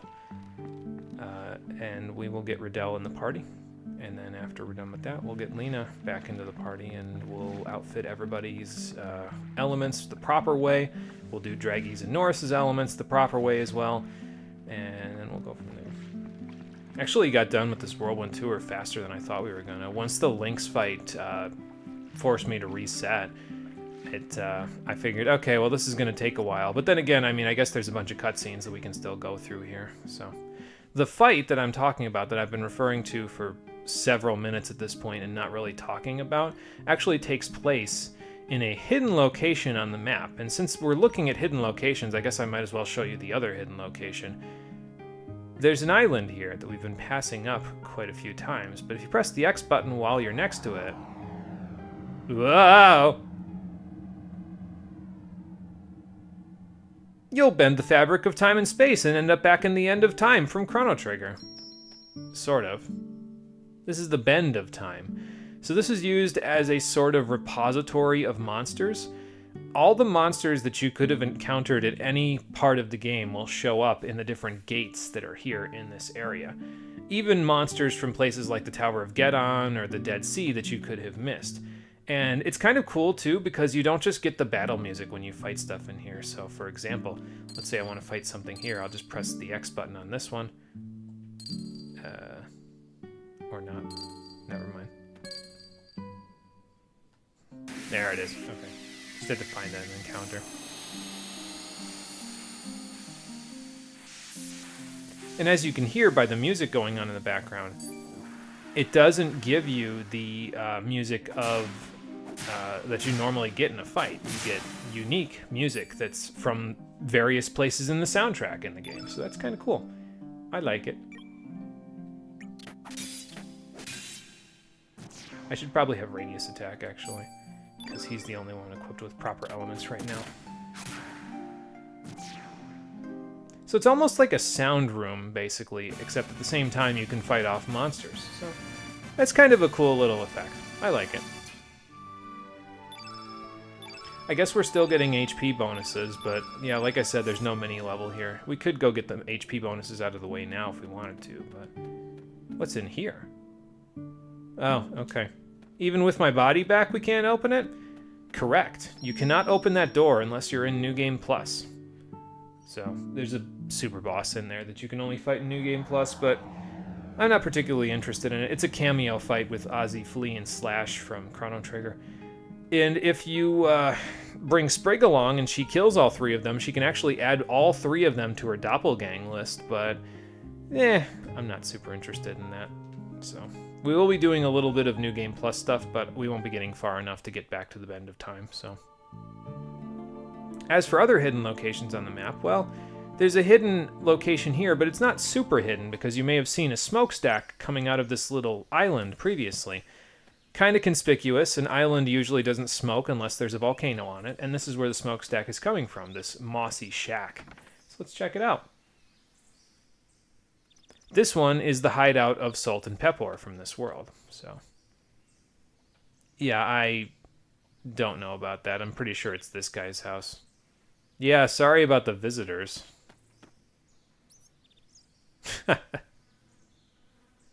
I guess so, but are you sure they know where they're going? Sure. I'm sure you are. Just keep telling yourselves that.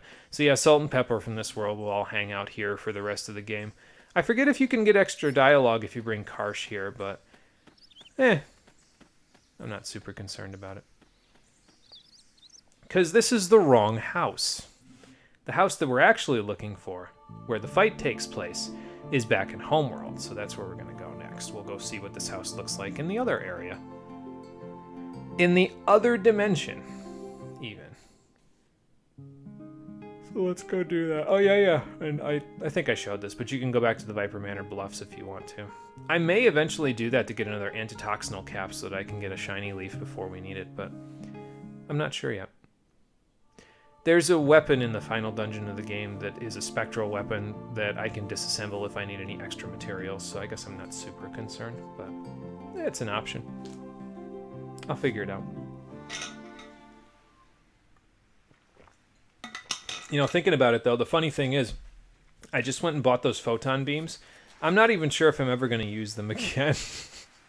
Like, usually, like, level 3 elements are kind of, at this point, not really... Oh, why did I take a drink when I was just about to get this cutscene? Oh, well. Yeah, at this point, level 3 elements really don't cut it very much. I mean, I guess if your magic is pretty high, they're pretty good, but... Pop, pop, pop from Fiona isn't quite the end-game AoE attack that I was hoping it would be. Actually, that one's probably the strongest level 3 tech that you have access to, because it's hit all enemies and it hits for about the same damage as a level 5, and I'm using Sun Shower now, so... Then again, Sun Shower is stronger than other level 5s, so... Take that also with a grain of salt. Where do I need to go? Home Goldove. I need to get 3 Purifies, and then we have shopped our little hearts off. We've shopped to our heart's content. We have not quite dropped yet, but pretty close. Alright, and then once we do that, we need to set up our element grids with some elements to use in the next fight coming up. So we'll do that. And we'll go from there. Actually, you know, why don't I sell a few things to this gentleman here? Well, that sounds like the poor military to me, but... That's the spirit. Don't lose to nobody. Alright, so... Let me think about this. I think I can just sell all the rest of my... I don't think there's anything that I would want to disassemble. Because I have all those extra materials now, so I think it's probably better to just sell the stuff off, honestly. As for this stuff... Nope, and yeah, definitely nothing here to do, so...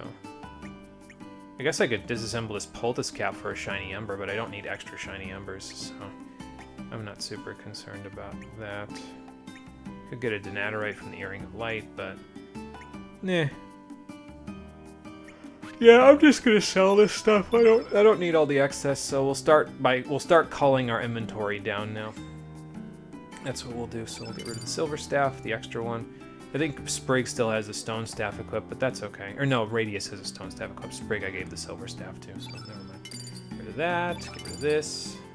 Extra stone staff, we can sell that for good money. Great hammer sells for good money. So not bad. We'll work our way back up now. We actually don't need the 208,000 now. I think we need like 100 and... I want to say 112,600. What do my notes say? 112,800 actually, excuse me, is how much money we need in order to forge the other rainbow weapons that we're going to have access to eventually. So get rid of those. And then, yeah, that was Lena's Iron Vest. Don't need that, don't need that. And now we're good there. Accessories. I don't need these resistance rings because we have a resistance belt for Lena. I don't need the extra resistance belt because if I need them, I'll just unequip accessories from Lena. Yeah, I'll just do it that way. So let's get rid of those. Don't need this. Don't need that. Don't need these stamina rings anymore because I have a stamina belt. So now I would... Here's my thing. So I'm going to cull through my inventory like a crazy person here. I would keep stamina rings and resistance rings if you're planning on using lots of different characters. And, you know, like let's say you have 2 characters that you want to use in the party with Surge that have 9 or 8 stamina recovery. You'll want to have a stamina ring or 2 and the stamina belt, so that way you can get them 10 stamina recovery so that they're better off. But if you're not planning on using multiple characters with 9 stamina recovery or less, then you could just get rid of them. So, but if you're going to keep stuff, I would keep the stuff for the resistance stuff, so like a resistance ring, a resistance belt, I'd keep those. I would also keep the stamina rings and stamina belts that you might have, so there you go. I'm just going to get rid of it though, because I'm not planning on equipping. The only accessory I'm planning on unequipping at any point, out of the ones we have equipped right now, is the Dragoon Gauntlet when we get an upgrade for it later. So, since I'm not planning on equipping any of this other stuff, let's just get rid of it, it's fine. Don't need the extra Dreamer's Scarf, it'll sell for a good chunk. Defender, sell for a good chunk. Sell the Earring of Light for a good chunk as well. Silver Loop, and we can actually even sell the Dragoon's Honor. We'll sell the other one once we're done with Riddell. All of her accessories will come off, and then we can sell them to the guy here. But other than that, I think we're good. We got Stone Helmets, Dragoon's Glory. We got 1, 2. That's on Riddell. That's on Riddell. That's on Riddell. 3, 4, 5. Okay. So that's that. And that's, I think, all the selling there. The only other thing is I need to sell. I gave you some solid assets to barter with the military. The only other things I need to sell are the elements, and we'll do that shortly. I'll do it once we're done with the next fight that we're doing.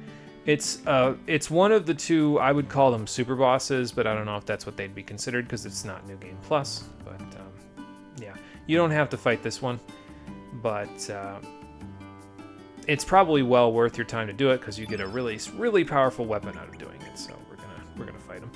I need 3 more of these. So who's not gonna need these? I forget. I think.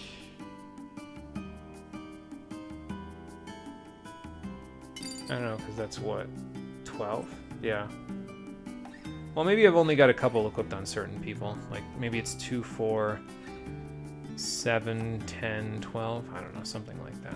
Yeah, actually, that's what it is, because Surge, Lena, and Radius are going to have 2 each, because they're going to have Revive, or in Surge's case, he's going to have something else.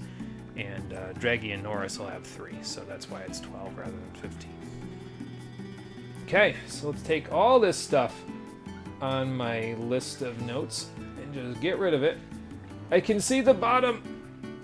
We're almost through to the other side.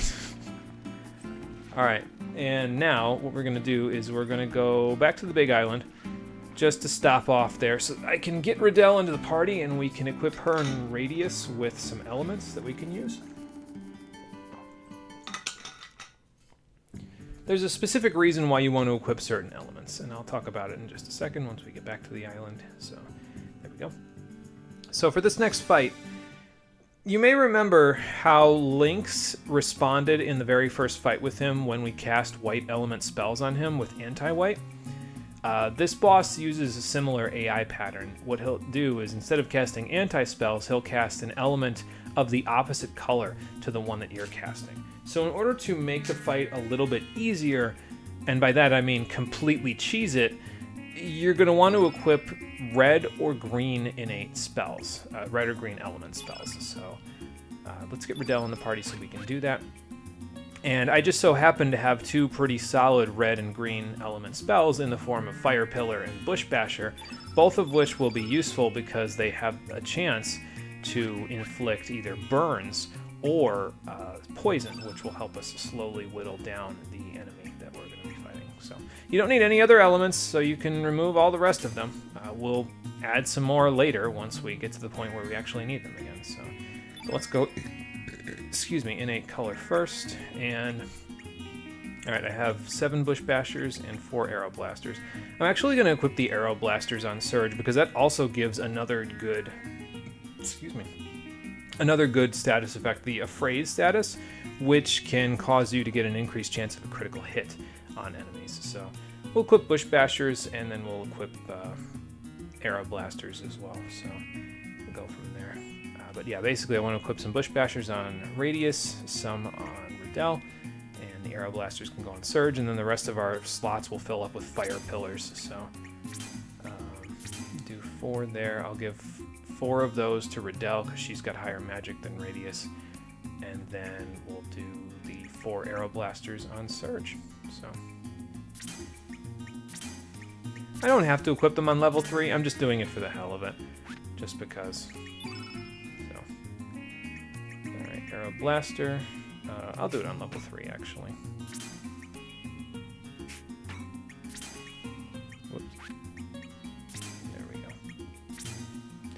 So there's that. Now, what I need to do is I need to go over here and find a red innate character, which is Zappa's one. So that way I can put his color first. We've got 17 Fire Pillars, so that is more than enough to equip all of these guys with some for their level 2s and level 1s. Probably won't need very many of them, because this boss fight, you can do this boss fight as early as when you first get access to I think it's right after the Dead Sea, actually, is when you first get access to it. So you don't have to do it then if you don't want to. Obviously, I didn't, but yeah, that's when it would be a little bit trickier because then these enemies would be tougher. But I chose to do it at a later level. So when do you start equipping those? Okay, so let's just do the same thing here. Let's give them 5 of each. Basically, with our stone weapons on Radius and Surge, we'll be doing pretty good damage, so we don't need to worry about the elements doing massive amounts of damage. We just really need to worry more about being able to inflict the statuses with them, and to have enough elements to actually get through the fight. So that's kind of important too. I think we should have enough with this. If we don't, I mean, I guess I could equip more fire pillars, but I don't think we're really going to need them. I mean, I guess I have 2 more, so I can just equip, you know, 1 more here for you. And then 1 more here for you. Because why the hell not, right? There we go. Other than that, we don't really need anything else, so we'll just have those there. And then I think I'm gonna unallocate elements for Norris and Lena and Draggy as well. And then we will equip them. Now that won't unequip their level 7 techs if they have room for those. So if you've already equipped those, don't worry about it. It won't undo theirs, but yeah, there you go. And we'll sort that so that way once this fight is over, we can just put them all back together again. And then we don't have to worry about it, because once we put it all back together again, we can kind of keep everything the way that it is for the rest of the game. So, okay, we got our fire pillars, we got our bush bashers, we've got our weapons are all good to go, we've got our equipment set up. Yep, I think this is good. I think we're all set and ready to go. So, let's save before we go to the island with the smokestack in this world, and then we will go from there. I haven't saved since, yeah, I was going to say right at the beginning, so let's save it now. I'm going to do something with that very first save file as well, but we can't do it just yet because we haven't finished the next dungeon. Once we finish the next dungeon, then I'll be able to do something with it. So, until then, I will wait to use it for anything. Alright. Now, in order to do this part, you needed to have gotten the memento pendant from the Karsh side quest on the Isle of the Damned in Another World. So if you haven't gotten that yet, you're going to need to go get that first for this to do anything. Although I think you can come here before that, you just won't be able to do the fight. And by the way, you can get back to the Bend of Time from either Homeworld or Another World just by tapping X on the island once you've seen it. We can also see the Forbidden Island is what it's called now. So that's foreboding, but there you go. Alright, so we'll have Riddell and Radius in the party for the actual fight, but before that, I think there's a little bit of additional dialogue if you have. The other 2 characters that are involved in this are Karsh and Glenn. So if you bring the 2 of them along, they might have something else to say. So let's let them do that, and then we'll go from there.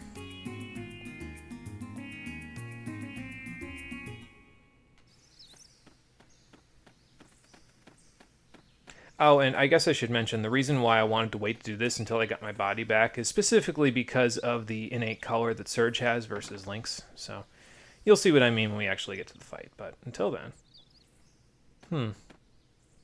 I feel like I've seen this guy before. Can't remember where, though. Oh, yeah, this is Dario. This is Glenn's brother. We saw him in Karsh's flashback, so... Yeah, so this is the Dario from Homeworld. They're aware of you, but apparently you're not aware of yourself. Oh, hi. I think vaguely. At least these 2 do. Oh. But I was going to say, yeah, he lost his memory in the process, huh? Okay, well, that's no good. I'm surprised he wouldn't remember, you know, his childhood friends. That's some pretty strong amnesia you got there, man. But yeah, if you don't have Riddell in your party for this part, then Glenn or Karsh or somebody else. I don't remember if other people will say this. I think it's explicitly these 2 because they know Dario. They were, you know, obviously his brother or his childhood friend. They'll say, hey, let's bring Riddell here. And then if you do bring Riddell here, I think if you bring her here without the pendant, he still won't remember who she is. But since we have the pendant in our inventory and we have it as a key item, she will remember, or he will remember who she is. So that should, jog his memory a little bit and make it a little easier. So let's get out the teleporter one last time, at least for now. Get Riddell in the party. You could keep anybody else in the party, but I'm going to keep Radius because, well, this, as you'll see in a moment, this will involve him as well. So. And I think, actually, now that I've done that, let's save on the island just in case something really, really silly happens. I don't think it will, but,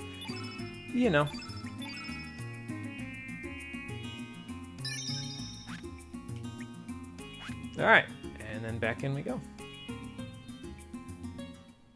I did re-equip the Stone Swallow, right? It'd be kind of embarrassing if I didn't. I mean, it wouldn't be bad. We would be able to win the fight, but it would take longer. No, I did equip it, okay. So. Guess I shouldn't really say that there's a fight coming up. I mean, who would want to fight us? Dario's going to remember who Riddell is, and then it'll, his amnesia will be cured, right? That's how this is going to work. Surely.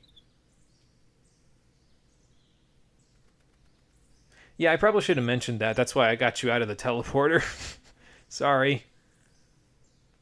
Yeah, so he wouldn't say this normally unless you've already met with him and realized, oh, okay, nobody knows who I am, but she seems to know me, so...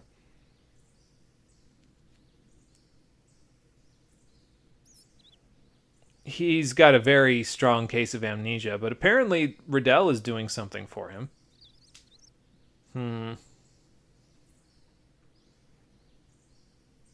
Yeah, so I think the conversation would cut off if she said, if only there was some way to awaken your memory, but since we have the pendant, it will continue. And that's why, because if he's going to remember anything, he'd remember not only the bonds of his family, which makes me wonder why he didn't remember Glenn, but he'd also remember the love of his life, I would hope. Now, you'll notice that Glenn is not in the party here. He's not showing up. If you don't have Radius or Karsh in the party, they will show up here. But Glenn, despite being Dario's brother, will not show up here, even if you bothered to go through the trouble of getting your body back before doing this event.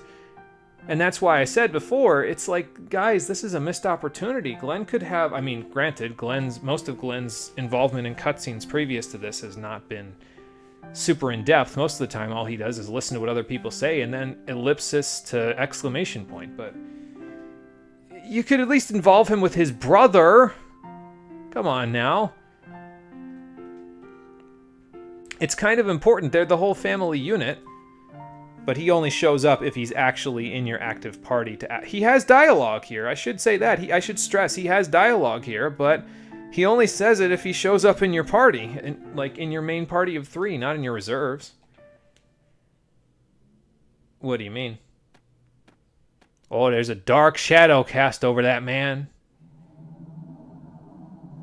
I don't think I like where this is going. Oh, God. I've seen that spiral of darkness before. Ma'am, you might want to get back. Yeah, so, the mass immune's back. Lovely. But it's chosen a new master, you see. I think it's a little late for that, Riddell. Because he was already the master of the sword. It was just biding its time, waiting for the opportunity.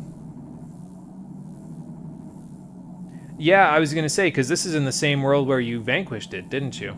This is why Radius is involved in this scene, because now, instead of guarding the gates to the Dead Sea, the Mass Immune is, well, back to Dario, who is, at this point, its owner, its wielder, so. Yeah, that was what we thought, but... Oh, no, don't have the flashback in here, Karsh! Oh, God damn it. We're about to get killed by the Mass Immune. Can we talk about this later? Please.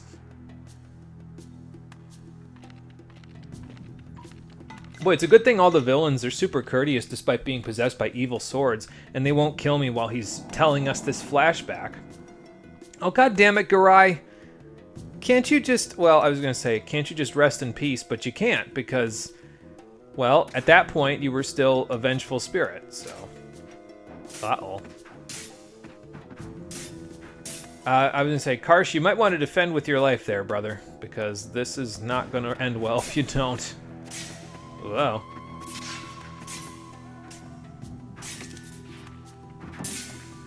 I was going to say, use your legs. Kick him in the abdomen.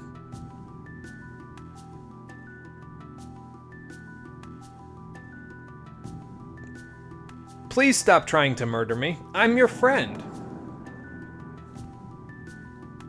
You know, doesn't sound like something that a 10-foot-tall man in armor would say.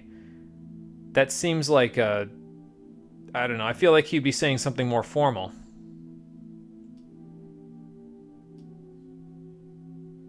Oh, you pushed the Riddell button with Karsh there, man, with Garai. I was gonna say, you shouldn't have did that. Well, you saved him from the vengeful spirits inside of him. Why was he attacking Karsh anyway? Like, what part of his heart felt inadequate compared to Karsh? That, I don't think that was ever clarified. But... yeah, you didn't think Lynx was gone just because we got rid of his body, did you? No, he shows up here too. I mean...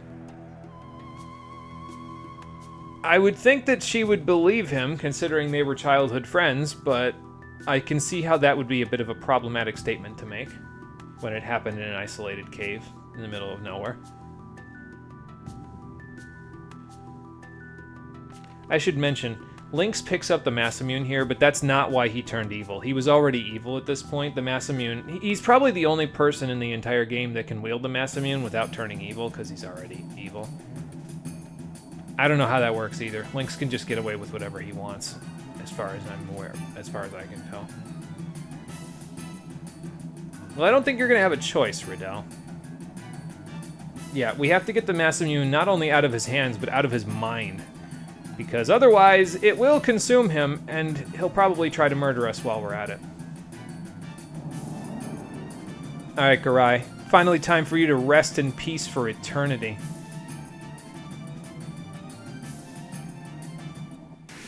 Now, I don't like that decision that they just made there. This is the one time where they've really built up the battle before they... like the battle theme for the boss fight before the boss fight begins, and then they cut it off to have this sad music, and I'm like, no, you were building it up properly. Just keep it playing out and play it through the boss fight. Like that would be good. It would actually work out in terms of like the tension of the scene, and then it makes the boss fight hit harder because the scene is tense, and so then you keep going. But then they just decided to not do that, and it's like, okay. I have a lot of little things to say about Chrono Cross today. There was one big thing at the beginning, but a lot of little things to say. Alright, so, Dario. 3,500 HP. He is black innate when he is Masamune infused. So, that's why I wanted to wait until we got Surge's body back so we could have the advantage in terms of the damage. However, the damage is a little bit different in this fight. How do you do the damage to Dario? So... if you attack him with physical attacks, he'll attack you with physical attacks. If you cast a spell on him, he'll cast a spell of the opposite element on you. And that's the whole fight, basically. So, the way that you do this, to cheese it, I guess, is 1, 2, 2, cast a spell. Now, right now he's just attacking us, which means I might have to do 1, 1, 2, cast a spell. But normally you can get away with 1, 2, 2, cast a spell. So we'll see if I can do that. But basically what I want to do is just kind of blow through all of my spells here. We'll start with Fire Pillar to try to get burns on him, because that'll reduce his defense. And then we'll go with Push Basher and that sort of stuff. So what'll happen is you cast a spell, and he'll cast a spell of the opposite element on you. However, they stocked his spell list with non-damaging elements. So if you cast a red spell on him, he'll cast Numble, which effectively does nothing, because it doesn't really matter. Alright, so we'll do 1, 1, 2, since he's being a prick about it. And then we'll do... does he have burns on him yet? No, he doesn't. Okay. So basically what you can do is you can just attack for a certain amount of stamina, cast a spell, he'll cast the opposite element spell on you. And then just continue to do this over and over again until all 3,500 of his HP are gone. And that's the whole fight. So, okay, I can do 1/2/2 now. Good. You can also cast green element spells on him, because what he'll do then is he'll just cast low res on you.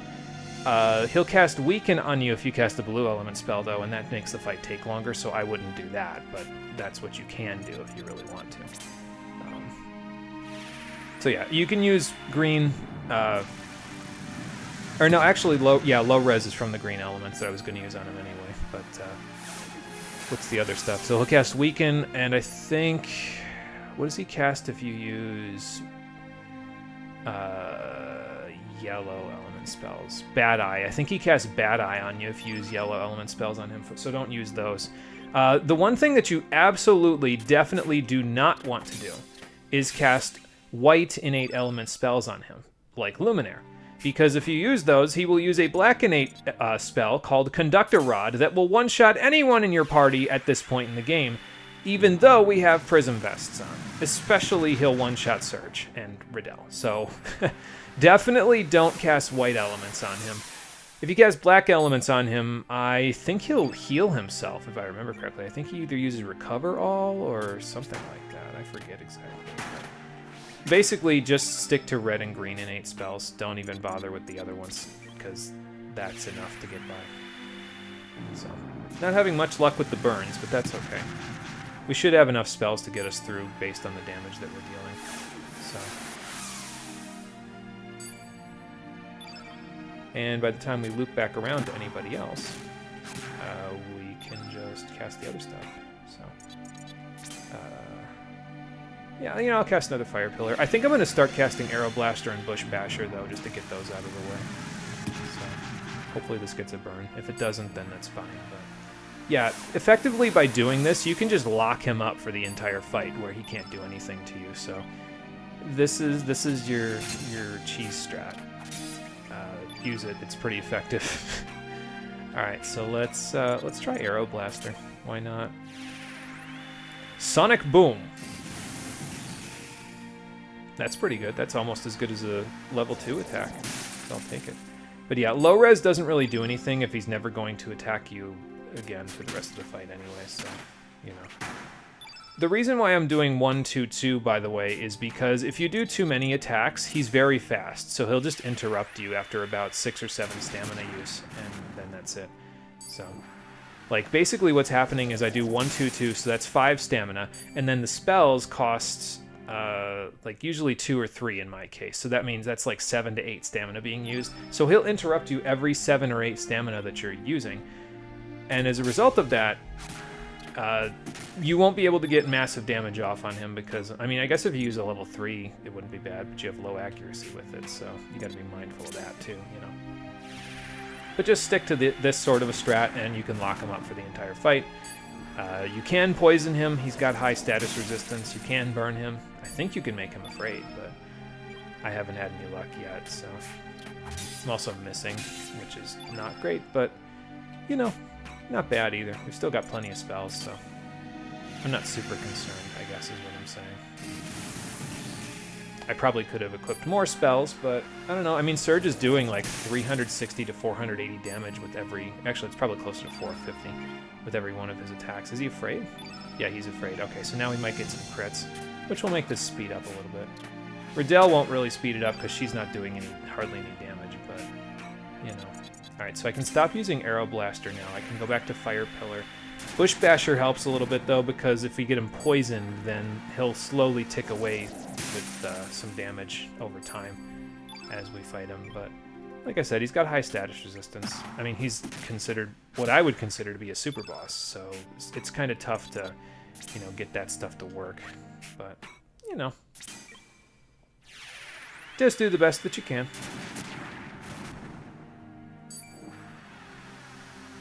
But yeah, like I said, the one and only thing that you definitely don't want to do in this fight is use a white element spell on him. Conductor Rod is the spell that he'll use in response, and it hurts, let me tell you. Not very much fun. So I could have also brought an infoscope with me, element for Radius, and then he could have cast that so he could see exactly how much HP Dario has left, but I'm not super concerned. We'll get him eventually, you know. So Yeah, see, he's almost down now, because we're almost there. He is weakened. Now, he's still probably got like 500 HP left, but, you know. We're still pretty close, so.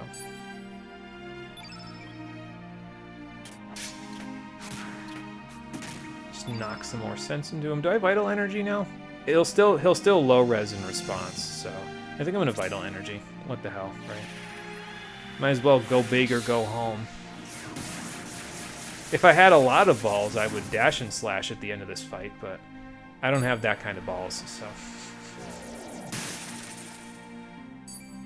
Because I'd like Surge to actually be alive at the end of this in case he gets an HP boost. Not that he really needs it, but you know. I am having absolutely no luck with the hits today. I would have Flying Arrowed there had I actually hit those level 2s, but since I didn't, now I gotta resort to Fire Pillaring and wrapping my turn around. So.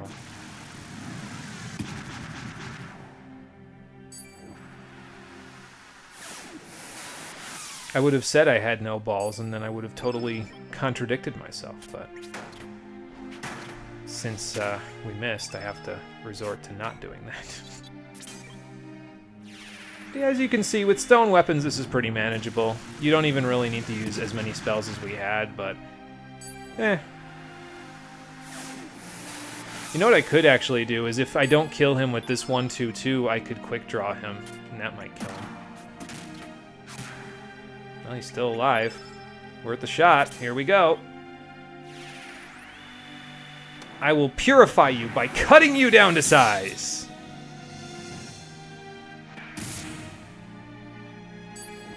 Yeah, that wasn't enough. That's okay. I don't have a revive on anybody, not that that would really help because he'd just conduct a rod that person, but maybe I'll Flying Arrow. Nope, he's dead. Never mind. If I hadn't Quick Drawed, I probably could have Flying Arrowed. No, actually that's not true because Quick Draw did like... I didn't see how much it did, but it didn't do that much, so... But yeah, with stone weapons, that's pretty manageable. Obviously, if you're still in Lynx's body, it's a little bit tougher because you're doing resisted damage with your best damage dealer. So, like, if you're still playing in Lynx's body, you're a black innate, he's a black innate, so you're doing resisted damage. So just to make that go faster, I said, no, let's wait until Surge gets his body back, then we can do it.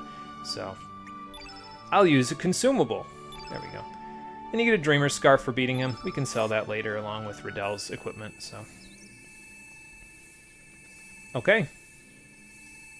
And who's that gonna be? Why me? I don't want the evil sword. Wow. Oh, yeah, I can hear them. So I guess the hatred and evil in the sword is no longer a problem? Then why is it still glowing like an evil weapon? Okay. Cool. So yeah, Massa and Mune are in the Massamune, but yeah, you guys may or may not have killed a few people since Chrono Trigger. I wonder who caused you to do that. Alright, now, I don't remember. Was Doreen in Chrono Trigger? Because I don't remember who the hell that is. I'm going to look it up right now. Doreen. The sister to Massa and Mune.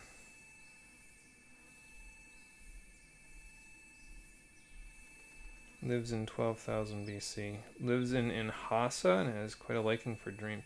That's probably why I don't remember her, because she's like a random NPC in Chrono Trigger, but apparently she's on par with Massa and Mune in this game. So. I don't remember all the people I've killed. Why would I? That would indict me. But yeah, so in order to prevent any other casualties, I guess, Massa, Mune, and Doreen will all infuse your weapon to turn your Massamune into a more powerful Massamune, an OC weapon, the Master Mune, the Master of Masters Mune, something like that. Oh good, you're back with us now. Cool. Yeah, so you remember the evil sword that I said was a metaphor? Well, they just took the metaphor and said, we're going to take this weapon that had all this hatred in it between Chrono Trigger and Chrono Cross, and we're going to give it to our original character that's the main character of this game. But he's going to get an even stronger version because he purified the sword by beating it in battle. Okay, if that's what you want to do, hand me a busted-ass weapon. But I guess Dario's back in the realm of the living. He doesn't really remember much. Or if he does remember it, then it's not a good memory. Yeah, there's kind of a lot going on. How much do you remember from the Dead Sea? Because I feel like you probably went on... No, you didn't go on an expedition to the Dead Sea because you were consumed by the hatred of the Masamune, so... I wonder if that's why they went to the Dead Sea in the first place. Because if Viper of this world was going to have Riddell marry Dario, but Dario got possessed by the Masamune, like, he wouldn't have known... Oh, by the way, that's another situation, I think. No, that was in another world where Dario was possessed by the Masamune. Although, wait a minute, hang on. No, if Dario was possessed by the Masamune, the Karsh that we have in our party is the Karsh from another world. So that means this Dario is from another world, right? Am I tripping? So this Dario has crossed the dimensions to be in a different plane of existence so that he couldn't be the Dario from this world. Oh, no, hang on. Maybe I'm thinking about this a different way, because maybe the Dario from another world Karsh actually killed, so the Masamune obviously didn't pick its master, so Dario didn't survive in another world. But in this world he did, because Karsh in this world did the same thing as Karsh in another world. God, time travel is confusing. I don't frickin' know, man. I guess it doesn't matter too much. It's just convoluted. But according to what everybody has said, this is the Dario from a homeworld. So either Karsh did the same thing in both worlds, and this one lived and the other one died, or I don't know. All I know is this quest gives you the Master Mune, so there you go. Riddell is spouting philosophical nonsense because, of course, she is at the end of the thing. Glenn is still not here! Glenn, where are you? This is your brother! But yeah, the thought I was going to say, I guess I can finish the thought, is maybe Lord Viper, having known that Dario was missing, maybe he went to the Dead Sea to try to retrieve the frozen flame so that he could find him? I was going to say so that he could purify him of the Masamune, but he wouldn't have known, right? Because Dario would have just gone missing after the Isle of the Damned instead, so Viper wouldn't have known he was possessed. About that. Yeah. Yeah, that's the thing. They were... And actually, to be fair, the reason why they went in search of the frozen flame is because Lynx pointed them in that direction, so I guess it just depends on whether or not, you know, you think that was because of Dario or not. It is really silly, though, that he is the only one that lived, despite the fact that he was possessed by an evil sword. I'm still not on board with the Masamune being an evil sword, to be fair, but that's what the Murasame is for. It's the evil to the Masamune's good. If you want it to be evil, then you could have just called it the Murasame. I would have been like, oh, okay, it's the brother of the Masamune. Maybe it's one that Melchior made beforehand. I don't know. Well, that's true. You guys might be from differing worlds, but hey, you can always come together for a new project, a collaborative one. Yeah, so his plan is to rebuild Viper Manor. You know, rebuilding the building that is a testament to all of the racism that has happened to the demi-humans since the Viper family moved in here 100 years ago. Isn't that great? And we're all going to treat it like it's the best thing ever. Oh boy. Chrono Cross is very confused about what it wants to say at all times of the day. I mean, he can probably direct all the workers to help rebuild things, but yeah, it's going to take a little while for you to get there. Also, another little, I guess this is kind of the side reward, basically, but you can get the Snake Fangs, which is Riddell's level 7 tech for doing this quest. There you go. I don't even know what it does, to be honest. The only one that I know what it does is her level 3 tech, because if I remember correctly, that is a group heal that also cures all status ailments on your party. And for level 3 tech, that's pretty great. So, this idea that she's mentioning here, by the way, is, I think, one of the bonus endings of the game. It's weird that they bring it up here, though, because then it just fades to black, and that's the end of the quest, and you end up back here, right next to Viper Manor. So I'm not sure why they did it that way, but there you go. Ooh, actually, I can have the Lena from another world talk to the Lisa of this world now, because we are in the correct place for it. Oh, yeah, I didn't think about that. I didn't think about the fact that I sold off her other equipment. So originally my plan here was to give her one of the other pieces of armor. It wouldn't have mattered which one it was, but and just sell the stone vest. I guess I could make her something. I don't know. I'll figure it out, but I'm gonna grab all this stuff from you so we can sell it, and then we'll be one step closer to that 112,000 that we need to be at, so. And we're gonna take off all of her stuff. And then let's take off all of Surge's stuff, take off all of Radius's stuff. And now that we are done, we can put on the correct elements for everybody. Before we do that, though, let's see how the Master Mune is. So stone weapons, like I said, are pretty good for the next dungeon because stone weapons have an effective damage multiplier against enemies of the matter element. So matter elemental enemies, you have a higher crit chance, and I think it also deals more damage, if I remember correctly. I don't know exactly how it is. So if you have a stone weapon, it'll work pretty well in the next dungeon. After that, you could switch over pretty effectively, for the most part, to prism weapons. The only exception is the plasma pistol, because in the final dungeon, there are quite a few enemies that are weak to the shockwave gun or the plasma pistol specifically, and also a few enemies that are flying, so you almost get like a double benefit from that. So you don't need to switch over to like the spectral gun at that point if you wanted to. You can, but you don't have to.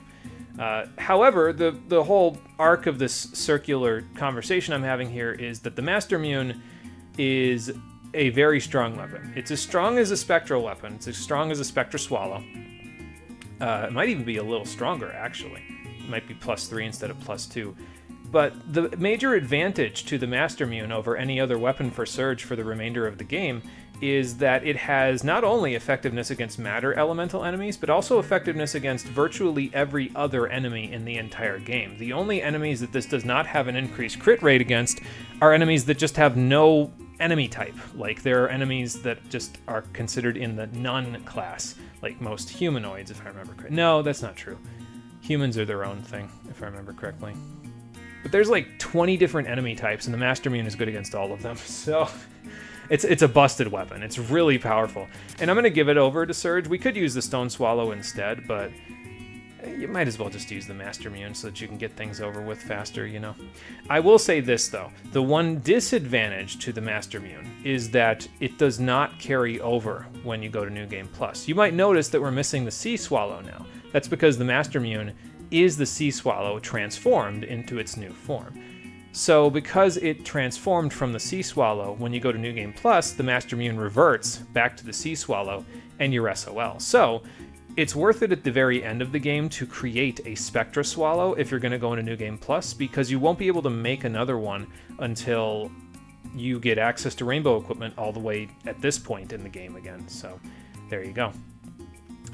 So yeah, it's worth it to not just use the Master Mune if you're planning on going to New Game Plus. Have either a Stone Swallow or a Spectra Swallow, so that way you have that extra power for Surge in New Game Plus. It will help.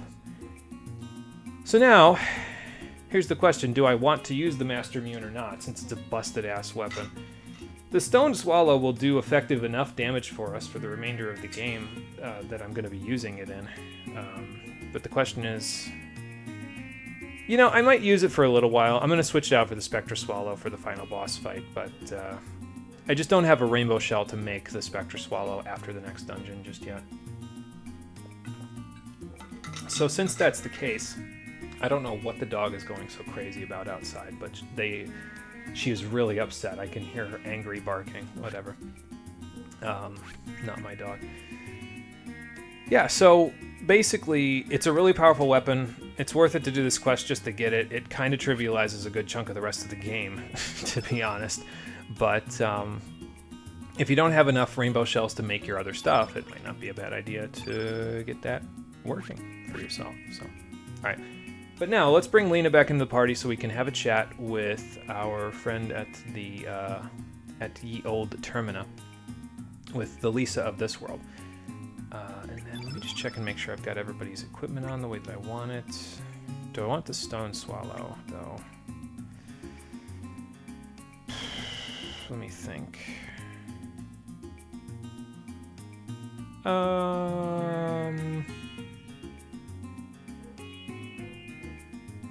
don't know, I'm kind of okay with just having the stone swallow on now, if I'm honest with you.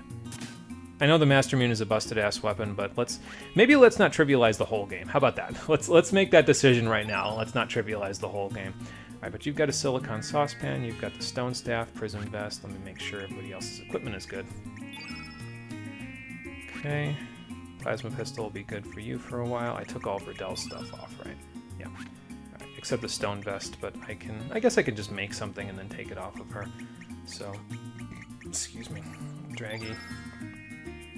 You're good. All right, so that's everything. Now we can start setting up everybody's element grids. So let's do that, shall we? Let's put your innate color first. What do I want to put on you? Okay, so let's put all the stuff that's like exclusive on first before we do anything else. So Ultra Nova, put on Unicorn, put on Saints, and then you don't need to worry about that. I'll put on Magic Negate, sure, why not? It's not going to be the one that I have.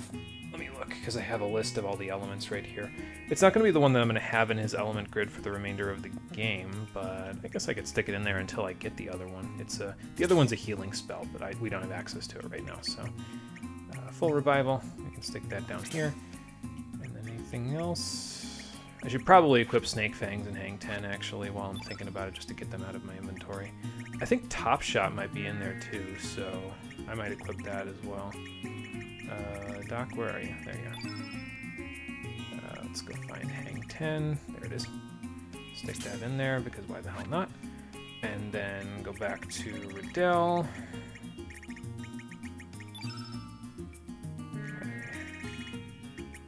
Snake Fangs. Stick that down there so that it's not in line with her other ones, but that's okay.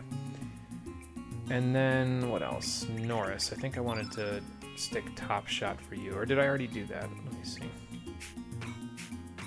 There's your level 3, 5, and 7. Yeah, okay, so you've already got that equipped. Alright, cool.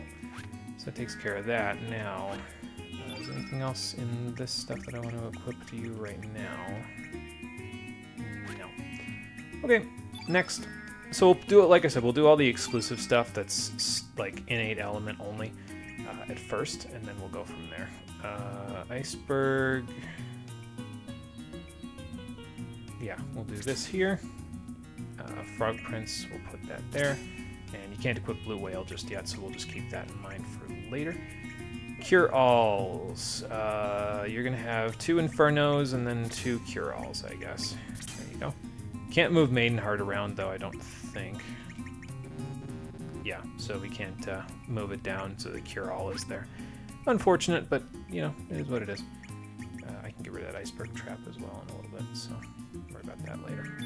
For now, Tornado. Put that there, Sonia, Genie. And then we'll put back all the Eagle Eyes and stuff as well soon. Oh yeah, we don't have your unique spell just yet either. Alright, so now the next thing that I want to do is I want to go... Well, let's go to Norris and get his innate color stuff on there first. So, Thunderstorm, we only need 1. Physical Negate, and then what else? Black Hole Traps. So basically, Draggy, Norris, Lena, and Radius are all going to have Black Hole Traps at their level 6 as well as a unique element. So Thunderstorm in this case is his level 6. It's yellow, innate, unique.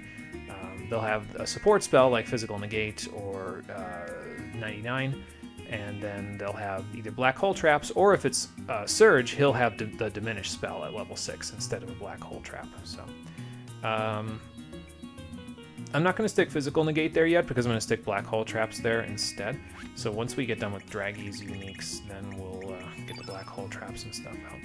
So let's see, Volcano. I think you can actually equip all of your other stuff now. You can equip Salamander, but not Red Wolf. You can equip 99, so let's put that there. What's the other one I was going to stick there? Oh yeah, your black hole traps, so you can actually equip all those right now.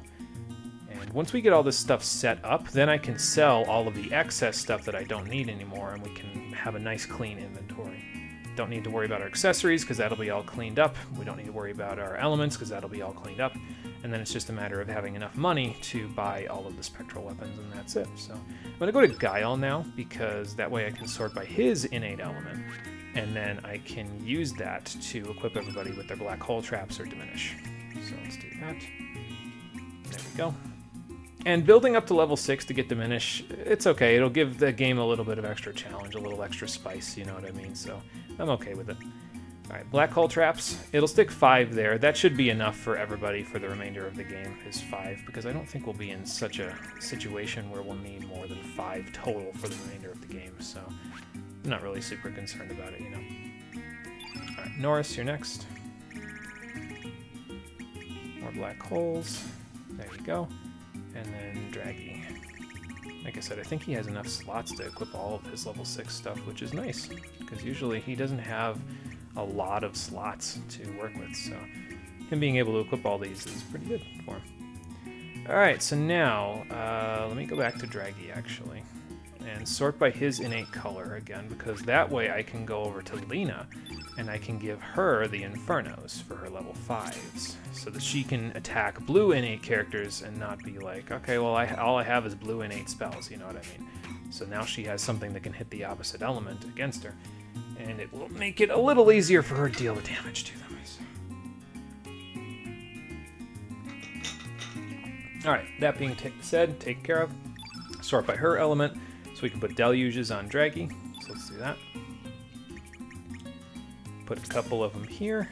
And I don't know, I don't think I have anything else for you for this level. Really, it's just Cure All and Full Revival. Those are the only things that I really care about otherwise, other than damage at level 5 for everybody, according to my list anyway. So, okay, so there's that. Let's go to Norris and sort by his innate color. And then we can go back to Radius and give him the Earthquake spells that we have. So let's put those here. And then sort by his elements so we can give the Carnivores over to Norris. I know, it's a lot of back and forth, but it'll be we'll be done with this soon enough, don't worry. Mostly it'll be the healing spells soon, and then after that we'll be good to go. I might stick the level 4s. I should probably also get a couple of Arrow Blasters, actually. So I guess we can get those here. Yeah, I'm pretty sure we can get them here while we're just hanging around. I'll just get up to 6 of all of these, so that way we have them. But I could stick the Arrow Blasters on your level 4, so you could do that as well, but yeah, we'll worry about that later. So Draggy did his, Lena did hers, Radius did his, Norris did his. Gotta go to Guile, so I can get the free falls up near the top. There we go. Give Surge the free falls, so that he can hit for that in case we can't hit for... I guess I could also... Well, I can't use Black Hole because that's exclusively for Black innate characters, so we can't use Black Hole even if we had it. But Free Fall does pretty good damage. It's just single targets, so... If we're facing a whole bunch of white innate characters, we'll just have to use Luminaire and then have everybody else pick up the slack with other AoE spells instead. So, it'll be fine. Alright, now, what else? Healing and supplemental spells would be the next things that I would want for everybody, I think. Because level 2 and level 3, I just want 1 Cure Plus, 1 Recover All, 1 Heal All, and 1 Purify for everybody, so... That's what we'll do. Yeah, that's what we'll do. So, level 2. This is level 2, here we go. And it's 4 spells. 1, 2, 3, 4, 5, 6, 8. Alright, let's just stick it like here. Heal all. I should probably just do this at level 2. Like, just go into the actual list so it's easier than having to do it the other way. Purify, and then go here. Oh, I see. So stick the Purify down here. Yeah, we can do it that way. That's fine. I guess I could stick another Cure Plus there, but I'm not worried about it. Cover all, heal all, stick the Purify down here, so that way everything kind of looks nice and even. And then at level 4, we want a Cure Plus, a Recover all, and a Heal all on everybody. So let's do that. There we go. So those are 3 for each person. We don't need a Purify at this level because we're going to stick a Purify at the lowest level for everybody.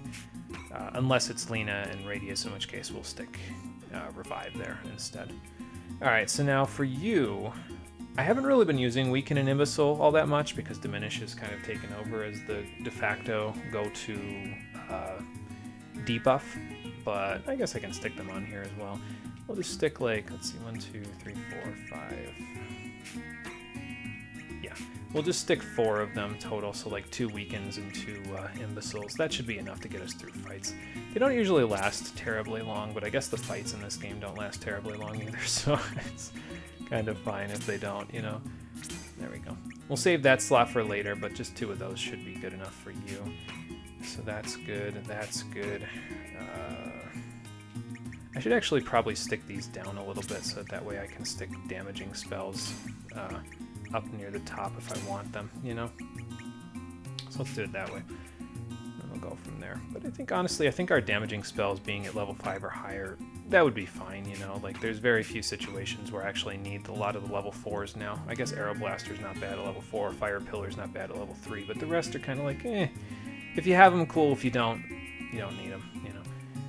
I guess I've got them, though, so I might as well just hang on to them, you know? Alright, so what have we got for you? You're already done with all your stuff above there, right? Yep. Okay, so we need to do Cure Plus. I guess go here. Recover all. Heal all. Purify can go here, right? Yep. Because same thing for this one. And we could just stick more Cure Alls down here, honestly, because they're going to be better than Recover Alls or Heal Alls anyway. They heal for more, but, you know, do it differently just for the hell of it. Why not? Alright, heal all there. And then as for your level 1s, we're going to want 3 turns. So for Lena and Radius, I'm going to want to have 3 turns and 3 Eagle Eyes at level 1, even though I've been doing 2. I did 2 with Surge. I'm probably going to do 2 with Norris as well, because Draggy's never going to have more than 4 slots in his level 1 grid. So he's just going to get 1 Eagle Eye, so I'll just do the other 2 for Norris, but you guys can have 3 each. That should be good. What else am I sticking there? Revive. So let's do that. So she can revive people other than herself. And then we'll stick the turn spells up here so that they can be used in fights. So that's the plan. Is that everything for your grid? I think so. Yeah, you got all your heals, you got your opposite element attacks, you got your same element attacks. I probably should just stick like Magma Bursts here for her, to be honest, but so that she has the single target. But you know what? Yeah, I'm gonna do that actually. So let's get all the healing equipped first. I've already got it sorted for that, so let's get all that equipped first, and then we'll go from there. Let's see. I guess I could do this one first, just so that way I have it all kind of set up, you know, so I know where. Okay, so 2 down. Cure Plus, Recover all, Heal all, nothing, Purify goes there, and then go over here, go all the way down, Cure Plus, Recover all, Heal all. Alright, and then we can stick some damaging elements up here, that's fine. So yeah, like do Electro Bolt here for Radius, you know what I mean? So I feel like that would probably be a better idea than what I'm doing currently. Okay, so give you your Eagle Eyes. Go back here. So turn, Eagle Eye there, Eagle Eye, and then Revive. And then we'll stick the turns up top. And we should be good. Okay, now go to Norris and Draggy and give them their equipment and go from there. Alright, let's do this one first. Cure Plus, Recover All, Heal All, Blank, Purify. Alright, and then here, do I have enough space for this? Yes, I do, just enough. Actually, a little more than just enough because I only have Cure Plus, Recover All, Heal All down here. So I could give you one Arrow Blaster. One. I guess I could give you two because I could stick it on the other level, but, you know. Okay, one down it looks like. So Cure Plus can go here, Recover All, Heal All. I should have enough of all this stuff in order to get through it if I did my math right and everything, so.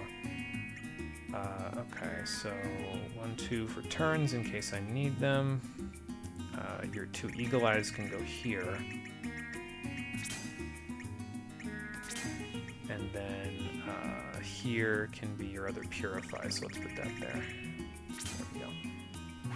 Okay, now we'll give Draggy his healing elements.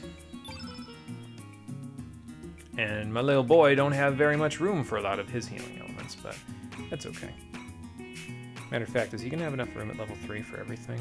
No, he's not, because he's got Cough Drop here. So he only ever gets, like I said, 4 at these levels, and I think that's it. Like, I think he gets 3 for level 6, 7, and 8, and that's it. So it's like a 4, 4, 4, 4, 4, 3, 3, 3 for the rest of his thing. Well, that's okay, because I don't have a slot at level 4, so I could stick his Purify up there, actually. So let's do Cure Plus, Recover All, Heal All.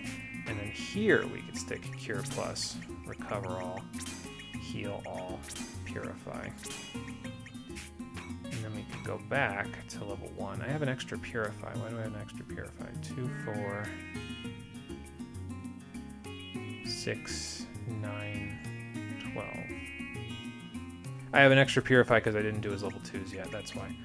Cure Plus, Recover All, Heal All, and then Purify can go here, right? 1, 2 is here, 3 is, so 1, then 2 at level 4, and then the third one is here. All right, so this is a turn spell. This is your Eagle Eye. You don't really need a ton of Eagle Eye anyway, because you have 99, so we can just use that instead. And Purify goes here. I'm going to stick Bad Eye here as well, actually. I don't know if it'll ever come in handy, but hey, might as well try, you know, why not? Stick that there, and then we'll stick a turn color there for you in case you need it. And I think that's it. So yeah, as you can see, Draggy doesn't really get a whole lot of slots for spell casting down in lower levels, just because I've got most of them covered up healing spells, but that's okay, because honestly with Draggy, I'm less concerned about casting Deluge in most cases, unless they're all like red innate enemies that we're fighting, and I'm more interested in just using the Dreamer's Scarf to blast a big breath on the whole field. I guess it still comes in handy because I can cast a Deluge if I need to, but really, if I'm not using Deluge because all the enemies are red innate, I'm just going to be using Big Breath anyway, so if he doesn't have access to a lot of spell slots down there, it's okay. So, anyway, let's put his color up first so that we can have Lena equip Magma Bursts at level 4. Since she's got room for them. There we go, then stick her innate color there, although she's not really gonna get to equip. You know what I could do with the blue innates though, since Draggy doesn't have a lot of room for them, is I could stick the Ice Blasts on Surge actually instead, because I'm not gonna be sticking really any, I guess I could stick like Graviton or something here, but the level 4 black element equivalent is Hellbound, which I have one of, but that's just an instant death spell. So I'm not really super concerned about that, you know. I'll stick one Graviton, how about that? And then we'll go from there. Do I want you to have any... I guess I could stick Meteor Shower here as well, just because I'm not going to have a white innate, like I'm not going to have a black innate in the party for the end game. So I could stick like Ice Blast, Meteor Shower, Graviton, and that's good enough. And then let's go Radius. We'll have him put his innate color first so we can stick the one singular Arrow Blaster on Norris. And then we can go from there. Arrow Blaster, there. And then do this. I don't think I gave Draggy, well, I can't give Draggy Ice Blasts I was just thinking, I didn't give that to him, but yeah, no. I literally just said, brain. I can't do that. He doesn't have the slots for it. Oh, you know what I didn't do, though, is I didn't give Golem and Thundersnake to... oh, no, I know why I didn't do that for Norris, because he doesn't have room for it yet. Okay, that's fine. I could also equip these flag bearers on Viper if he had room, but I don't know if he has room right now, so... Don't have room for this other stuff. Don't have the mothership. So really, it's just a matter at this point of keeping the turn spells. I'll probably keep Magnify as well, because you never know, it might come in handy, but we've got one Diminish on everybody, so... Basically, the rest of this stuff is just stuff that I can sell. I'll keep 6 of the level 4 spells in case I decide I want to equip them anywhere, but... And the level 3 spells as well, because Fire Pillar is probably better than Magma Burst because it can inflict burns, whereas Magma Burst inflicts Confuse, which is obviously a little bit problematic depending on how it's used, but like the enemy could get confused and then start attacking some random person wildly, and it just does a lot of damage and a lot harder to deal with, you know, so... But with that being said, I think that's all of the elements that I wanted to equip, so...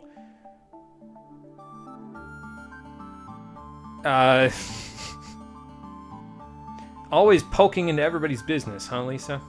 Wah, wah. Yeah, that was the conversation I was looking for, but evidently it only happens here, so there you go. That's fine, though. It's funny. Okay, so what are we looking for here? Have 6 of each of these, so I need a couple more Ice Blasts just in case I need them for something. A couple more of these, and then we have enough Electro Bolts, right? Yep. Okay, start culling through our list of these things.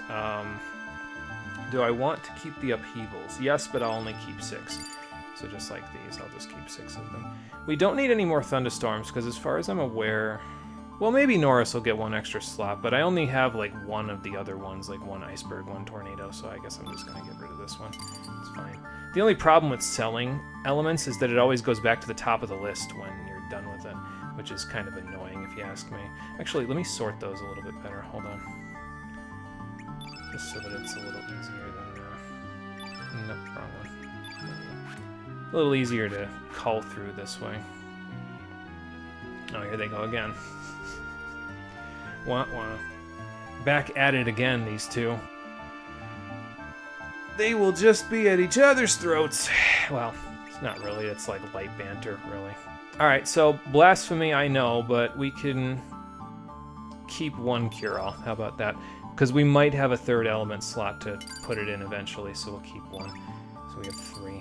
Don't need any more of those. We have all of those equipped, so just get rid of the excess. Same here. Never going to use Revenge, so we'll get rid of that. We'll keep the ointments, though. So we'll just get rid of the excess of these until we get down to 15. There we go. I'm going to get rid of the Panaceas. I'm not going to use them. We have the other elements that can heal any given status effect, so having the Panaceas at this point is kind of not really necessary. So get rid of all of our tablets because I shouldn't need them. If we do need them, I guess I could just buy them. It's not like I don't have enough money. Get rid of the capsules too, because all we need really in that case is nostrums. I'll just buy them if I need them, because I mean, as you can see, we have like 39 nostrums, so we don't really need to worry about that. I don't need the anti-spells either. I'm not planning on casting them. The only time they would be useful to me is against bosses, and they don't work on bosses, so forget that. These Nimbles and Numbles sell for pretty good money, though, so let's get rid of those. We had a few of them, so I think we got some Nimbles from some of the enemies that we were fighting, like maybe the Spearfishers? I forget. But got some weakens from probably Mount Pyre, so get rid of those. Keep the turn spells, like I said, 6 of them is enough. I could get 9 or something, but I don't think it's necessary. Because usually I don't even use the turn spells if I'm just fighting random enemies, you know, so just might as well do it the other way. A bunch of high reses to get rid of. Don't get rid of Fiznegate. I'm still going to equip that once Norris gets enough slots for that. But actually, that might be a thing too, because Norris, I don't think he ever gets more than 3 slots at level 6 now that I think about it. I think he gets 3, 2, 1, like 3 at 6, 2 at 7, and 1 at 8. So that won't really help him. Get rid of the racist elements here too, because we don't need those. They're just kind of sitting in my inventory doing nothing, so we'll just get rid of them. Let's see what else? Keep Magnify. I've already got a Diminish, so I don't need an extra one. And we can buy Diminishes if we need them, so... let's see. Magnify, keep. Visnegate, keep. Turn spells, keep. Nostrum, keep. Seal all. Never gonna use it. Get rid of it. I know, it's blasphemy. I'm selling all of this stuff. I apologize if this is activating anybody, but I'm never gonna use it, so I might as well just sell it for money, you know? I'll keep one of these. How about that? So I can equip another Graviton in Surge's slots if he gets more at level 4. And then I'll keep... hang on, let me think. Well, I said I was going to keep 6 of these, didn't I? But... Well, Surge would be the only one that I would have equip this, so that's fine. I'll just do that. Here, I will probably equip some Meteor Showers if there's Black Innate enemies to fight, so we'll just keep those. I'll keep both of the Holy Lights as well, just for the hell of it. 6 Photon Beams, 6 Electro Bolts, 6 Upheavals. Arrow Blaster is the level 4 spell. Arrow Saucer is level 2, so get rid of that. Bush Basher, I can get rid of one of those, so we have 6 of those. Magma Burst, we're good. Get rid of the Magma Bomb that we got from who knows where. Don't need these other Infernos, I don't think. Maybe I could keep one for Lena in case she gets another slot. I'll do that. Draggy won't get another slot though, so I can sell the rest of the Deluges. Fire Pillars, sell down to 6. There we go. Ice Blasts, I'll keep 6. Sell the other Deluges. Or do I want to keep one of these so that I can equip this instead of an Ice Blast for Surge?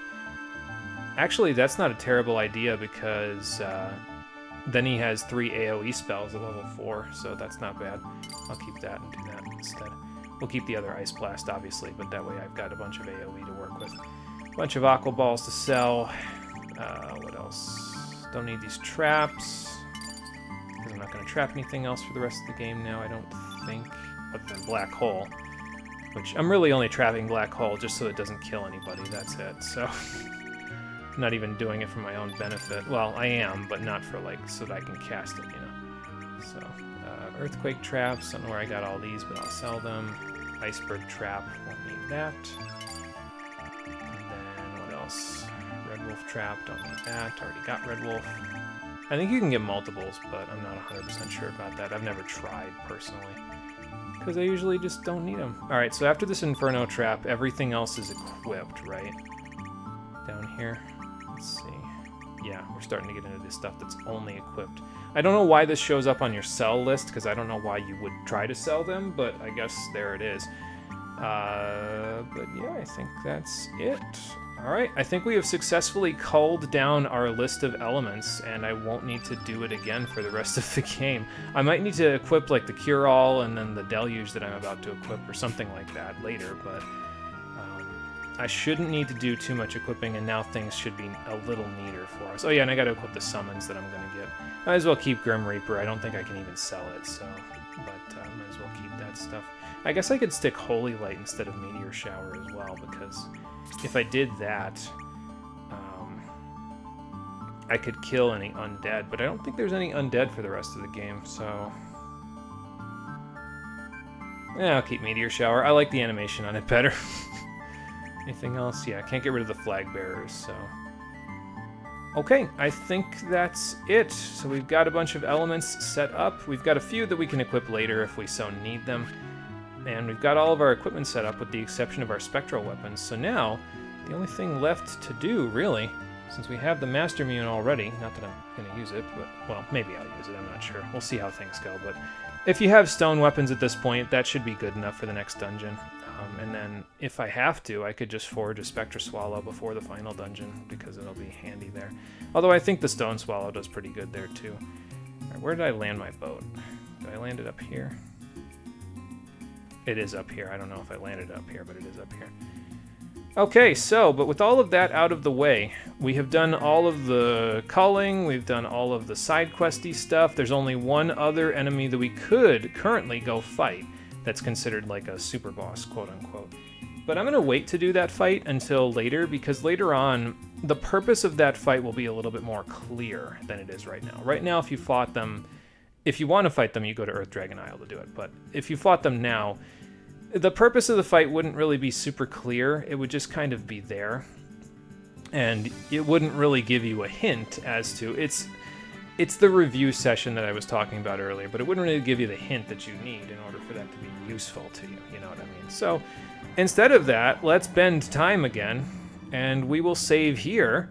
And then on the next episode of Chrono Cross, the Stream Edition, now that we're done with all of the side quests -1, we will continue with the main story, and we are full steam ahead at this point. After this, it's just story all the way through, except for that one little fight that we can go do, and that won't take very long at all.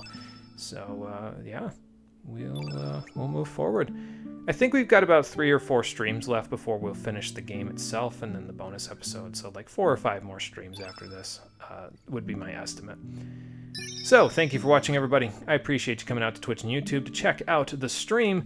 And I'll see all of you on the next one, which will be on Thursday, 7 p.m. Eastern Daylight Time. And I'll try not to be late at that one. Today it was just a mess because of the fact that I had to cook a bunch of food and I had to take my car to the shop. And I have 1,000,001 errands to run between now and, well, tomorrow, really, because tomorrow is the last day that I have to do errands. Well, that I've scheduled myself to do errands before I go back to school next week. So hopefully I'll be more relaxed by then. I'll have actually been able to sleep by Thursday. We will see. Until then, everybody, take care and have a good one. It's also cool enough today that I didn't have to turn the air conditioner on, so that's nice. I can actually hear the soundtrack for once. I could just plug in headphones and hear the soundtrack, but that would require other audio rebalancing in OBS, and that's why I don't do it. So, yeah, maybe I'm cutting my own ears off, but actually, that's probably a terrible idea. Don't do that.